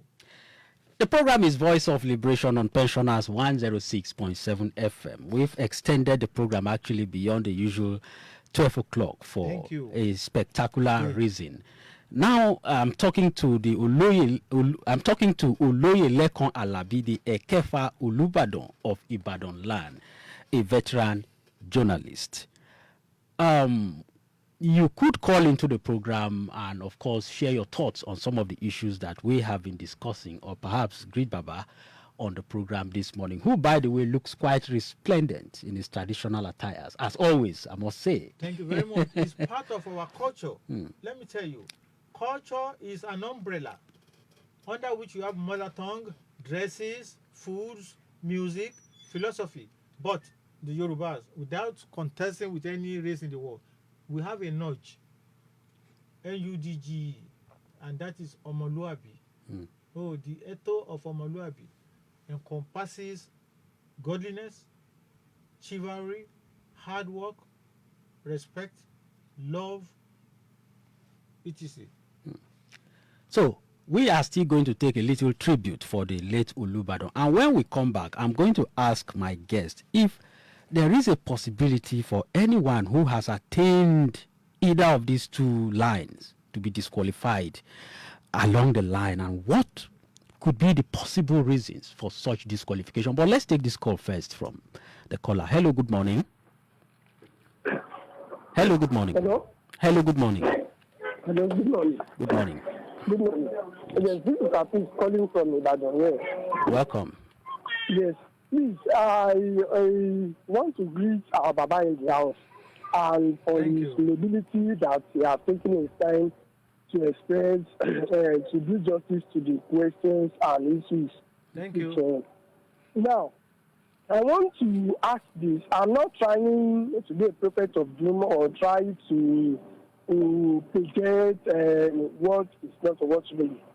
But I want to believe that the issue, it is of looking like that the issue in court and regarding when the late governor's issue on the last Ibadan, I want to believe that one, it should be taken out of court, which I want to believe that you are part of the decision making, directly or indirectly, that you can hear some advice in that regard, number one. And number two, with the emergence of the present, by the pillars we are having, that Senator Lekan Balogun is going to emerge as the next Olubadan of Ibadan. And being that he has worked with the others that were crowned by the late Governor Ajumobi, will that not sound or look like a carcass against the existing power of the present Afobaje and the Olubadan in council? They have worked together, they have known each other. Would that not be a kind of contradiction or conflicting interest in the course of decision making? If in the course Senator or Lekan Balogun emerges as the next Olubadan line? Thank you, sir. Thank you very much. Thank you. This is not the first time that Olubadan and his council members have gone to court. When the now cancelled Seriki line raised the issue at the time of their leader, who is now late, High Chief AMA Akinloye, the matter was taken to court. The reigning Oba then was Oba Yesufu Oloyede Ashanke. When he passed on, the mantle fell on Olubadan, the 39th Olubadan, Oba Yunusa Bankole Oladoja Ogodepe Arapaso won. In defense of the Ibadan system, the Olubadan raised a team of lawyers and a civilian, a journalist, to go and represent him and the Ibadan cause in court. And who were they? They were the late Senior Chief Ladoshu Ladapo San, a former Attorney General and Commissioner for Justice in the cabinet of the then Brigadier Oluwole Rotimi, military governor of Western State. Also, another lawyer in the team was the then Osi Olubadan, former chairman, Western Nigerian Development Corporation, my uncle, of blessed memory, High Chief S. Dosharo. And I was asked to join them as the publicity secretary. Again, fast forward. During the reign of the 40th Olubadan of Ibadan land, the late Oba Samuel Odulano Odugade I, he took Oyo State under former governor Alao Akala before the ICPC. Why? Oyo State government was sitting on the 12% allocation to Ibadan Traditional Council headed by the Olubadan. Unlike other states in the country, particularly in the north, the 12% allocation which the Abacha government established for the maintenance and upkeep of traditional rulers all over the country went directly to their account. But that of Ibadan was always diverted to Oyo State government purse. So Kabiyesi Odugade wrote Governor Akala that you are breaching the law of allocation. There was no reply. Twice.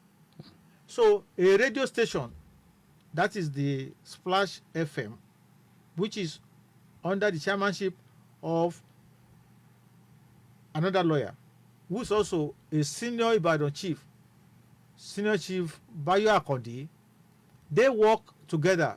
That's why they call the station a certain name, ICPC Radio. So they now sent the Olubadan protest through Senior Chief Akande's radio station. No answer. Then Kabiyesi Odugade raised a 3-man team to act on his behalf. 2 lawyers again in the team. The late Otun Olubadan, High Chief Omowale Kuye, former Director for Budget, Federal Permanent Secretary, and the Chairman of Splash Radio, Senior Chief Adebayo Akande. And they asked my little self to join the team. You are that journalist you are talking about.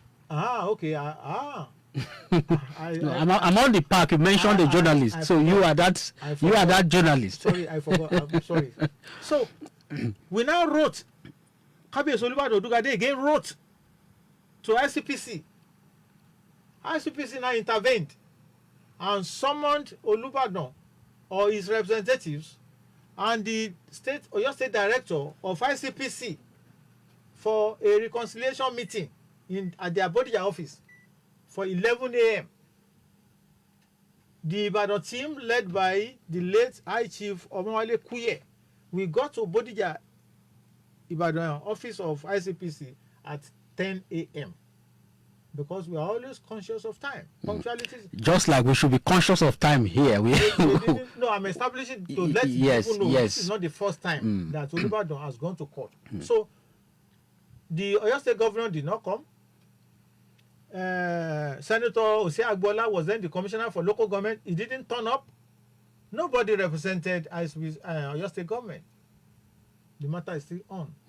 So that the people should know that it's not the first time that Olubadan and his council have been caught.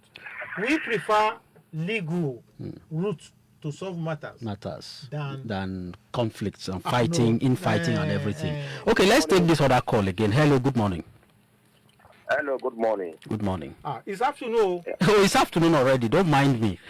I'm used to morning on this particular program. Sorry. Hello, are you with me? Yes, I'm with you. Yeah, William speaking. Okay. I greet our guest in half. Good afternoon, sir. Good afternoon, sir. Yeah, please, I want to ask this question, sir. Please do. Each time we allow the process that leads to the throne to be dragged through court process, I want to ask, does this appreciate the reverence for the throne, or does it depreciate the reverence for the throne? And going forward, is there a way we could abolish these legal processes as regards the throne, so that at least it will be dragged through the tabloids again? Because for me, it depreciates the process. Thank you, Williams. So he asks a basic question. Allow me to answer you with a Yoruba proverb. Ẹbọ tí wọ́n gbé ti ìrókò, ó fi ń sanra mọ́ ni. This process you are talking about, which the whole world is preaching that everybody must imbibe, going through legal process than banditry, wahala, kondo, is good for the world. Seek your right through the law. Ó fi ń sanra ni, ó fi ń wọ Ìbàdàn process more, that each time they want to either poke, bring down or up, the law is always behind the rightful. Yes. It's better than wahala. Agreed. Agreed. I think it's better than wahala, just like you said, because that's why the courts are there and that's why the laws are there in the first place. We are gradually winding down. We have barely 8 minutes on the program. But I want to ask you, in all of this, we still we've not heard from the governor, His Excellency, but we know that at the end of the day, it will end on his table, right? The eventual confirmation of the Olubadan will end on his table. Please, if anybody is just joining this program, please don't look at my answer as an aggrandizement, because we have always believed in the empirical style. You must quote date, time, and place. Otherwise, come on, but that's why people enjoy you, actually, because you speak with your facts, everything. I mean, you gave a rundown of an event, including time that the government or the parties were invited to the ICPC. I mean, it's rare. Thank you. History. These are things that happened way back. Thank you. Even when you were talking about the 3 lectures that were delivered, you practically gave all the topics. Thank you very much. So, I mean, that's why everybody wants to listen to you. Hello? Somebody's on the line. Yes, somebody's on the line. Hello, good morning. Good afternoon. Hello, good morning, sir. Good afternoon, sir. Good afternoon. Olaji Akinloye is my name. Welcome. I just want to commend our father in the studio. Kẹ́mi Ológun sá o. Àmì ẹ ṣé. Ẹ pẹ́ fún wa o. Àmì. Ọlọ́run fẹ́ràn yín. Iwájú ni ìpínlẹ̀ Ọ̀yọ́ máa lọ o. Àmì. A ní kí yín ni o. Yóò dà fún yín. Ó kọ́ ńlá méjìlẹ̀ papọ̀ o. Bẹ́ẹ̀ ni sà. Ọlájí Akinloye Adisa. Orúkọ mẹ́ta ẹ ti papọ̀. Ọlájí Ibrahim. Ṣé ẹ gbọ́ wọn rí? Wọ́n ti papòdà Ọlọ́run kó jẹ́ dáwọn dẹ̀dẹ̀ fún wọn. Babalẹ́gbàá ṣe lẹ́kọ̀ọ́. Ọlájí báwo lálàfẹ́ yìí ti gẹ́gẹ́ bí ọ̀lẹ́ láàárín. That's Ọlájí. Yes. Akinloye bàbá wa ni ẹ̀. Former Minister of Agriculture, Western Region Government under Premier Ọbáfẹ́mi Awólọ́wọ̀. Ẹ tún wá ní Àdìsá àbí? Àdìsá Adéoyè, the first Ibadan lawyer, took over the leadership of NCNC from Adegoke Adelabu. My grandmother was the woman leader of NCNC. Interesting. Interesting. This is what makes you who you are. Back to my question, Thank sir. you. To your question now. Yes. That we should be able to support whatever we say with facts and figures. I've talked about that. I asked you that this Olubadan, the approval, will eventually end on the table of the governor, right? I was heading to the answer. Allow me. Okay. And I said they shouldn't look at it as personal An aggrandizement. It is a fact in me. I was press secretary to 4 governors of Old Oyo State, 1 civilian and 3 military, 83 to 89. I know what it is to speak on behalf of governments. Today, I am not in government. I'm not a politician. So those who have the responsibility of the question you are asking now, they should phone me or you call them. What was the thing you asked again? You said what? I said the final confirmation of the Olubadan will will be by the governor, right? Which governor? The governor of the state. Call him. Call his council. Call his spokesperson. Not me. I'm not in government. Thank you. You have done your part. All right. Now, there's a question here which I think a lot of people would love to know an answer to. And that's the issue of bead wearing. Can a lover of Yoruba culture adorn beads, both neck and wrist, without necessarily being a chief? Is our civic right an obligation, cultural obligation to do. That's why you see people when they are doing marriage, Kenekon ceremony, housewarming, they will put on beads because they know it is part of the Yoruba thing, culture. The culture they do it not only here, even in the eastern region. So it's for everybody. Did you hear me when I said they are doing special occasion? During the reign of Iba Oluyole, you dare not wear velveteen. Certain things demand certain regulations. So, bead. You can put on bead, but you yourself know, they ask you, you should be able to explain. Now I want to ask, because part of our discussion this morning has to do with the chieftaincy tradition in Ibadan land. Yeah. Along the line, are these two lines to the Olubadanship, are they open to every son of Ibadan land? That is why they call us Republicans. There are no permanent ruling houses in Ibadan. Unlike other places. Yes, exactly. That's why I asked the question. Maybe one ruling house, maybe two, maybe three. Last week I heard that over 20 candidates are vying for the recently vacant stool of that town. 20 candidates, 20. Because they will just say, well, yes, it's our right. But here we are Republicans.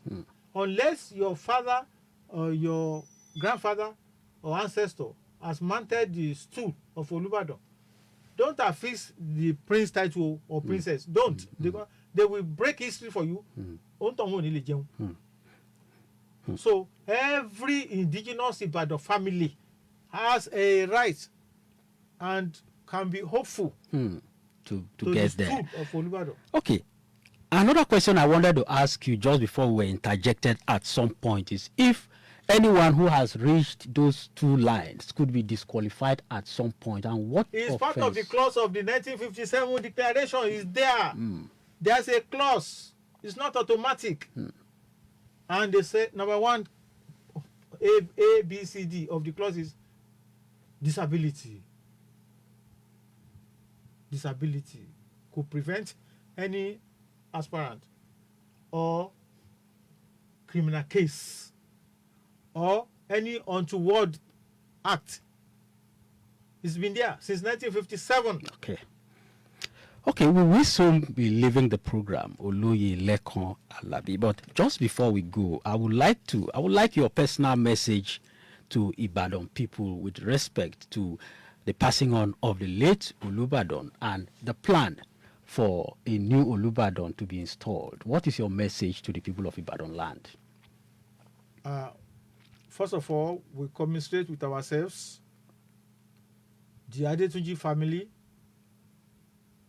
the staff, friends and lovers on the demise of our dear king, royal father, Oba Saliu Akanmu Adetunji Ajaogunluso. May God grant his soul a Jannah Firdaus. That's number one. Our prayer is that his successor, by the grace of God, we also told the line of not only Olubadan Ajaogunluso or their predecessors for the development, unity, progress of Ibadan land, municipality, and less city. And also that they will have all the successors to come. They possess that characteristics of late Oba Ajaogunluso one. Oh God. Humble, pious, hardworking. As I said at the beginning of this program, very successful in all the aspects of his life. Private, personal, public as a tailor, who became a record dealer and manufacturer in Lagos, Omaje Studio, later Babalaje Studio, that could keep the current champion, the artist òun ló kọ record kan tó ń lò sí tán àánú mo rí wà kíní kan kíní title ẹ̀ náà àló ní orí tó máa ń kọ orin yẹn kíní kan àló ní bí title record yẹn unfortunately I can't help because I don't even know the record you are talking about. It's the most rainy now lórí rédíò àti ẹni tó ń padì orí òkè ò mọ bọ́n ṣe wá ń kọ́ ni kíní kan ṣá since 1984 the artist has been in his stable 1984 to now is how much? That's quite some years ago. But our time is already up shows the integrity on the program. It shows the integrity of the chairman of Babalaje Record. Because what you hear all over the world is that once an artist makes a breakthrough, he will abandon the... But that one is still they there. are cheating me on royalty. I'd like to thank you most sincerely, Oloye Lekan Alabidi Ekefa Olubadan of Ibadan Land, a veteran journalist, for coming to throw light to issues around the Ibadan chieftaincy structure. It's always a pleasure listening to you, especially with your very, very sharp sense of history. Thank you. Thank you so much, sir, for always honoring us. Well, this is where we drop the anchor on the program Voice of Liberation today. I worked with Omoni Alade. Thank you so much, Niyi, for your wonderful inputs on the program. Not leaving out. Ẹ máa yọ́nú sí mi. Ẹ máa yọ́nú sí mi. That's the song. Not leaving out the producer of this program, Babatunde Siami. And thank you also my general manager for the extension of the time. Let's do this again next week. God willing, next Saturday for another edition of the program. Until then, may the soul of His Royal Majesty, Oba Saliu Adetunji, continue to rest in peace. Let's play him that tribute song again. Thank you. Irinwo àjànàkú sùn bí òkè, erin ṣubú kò lè dìde.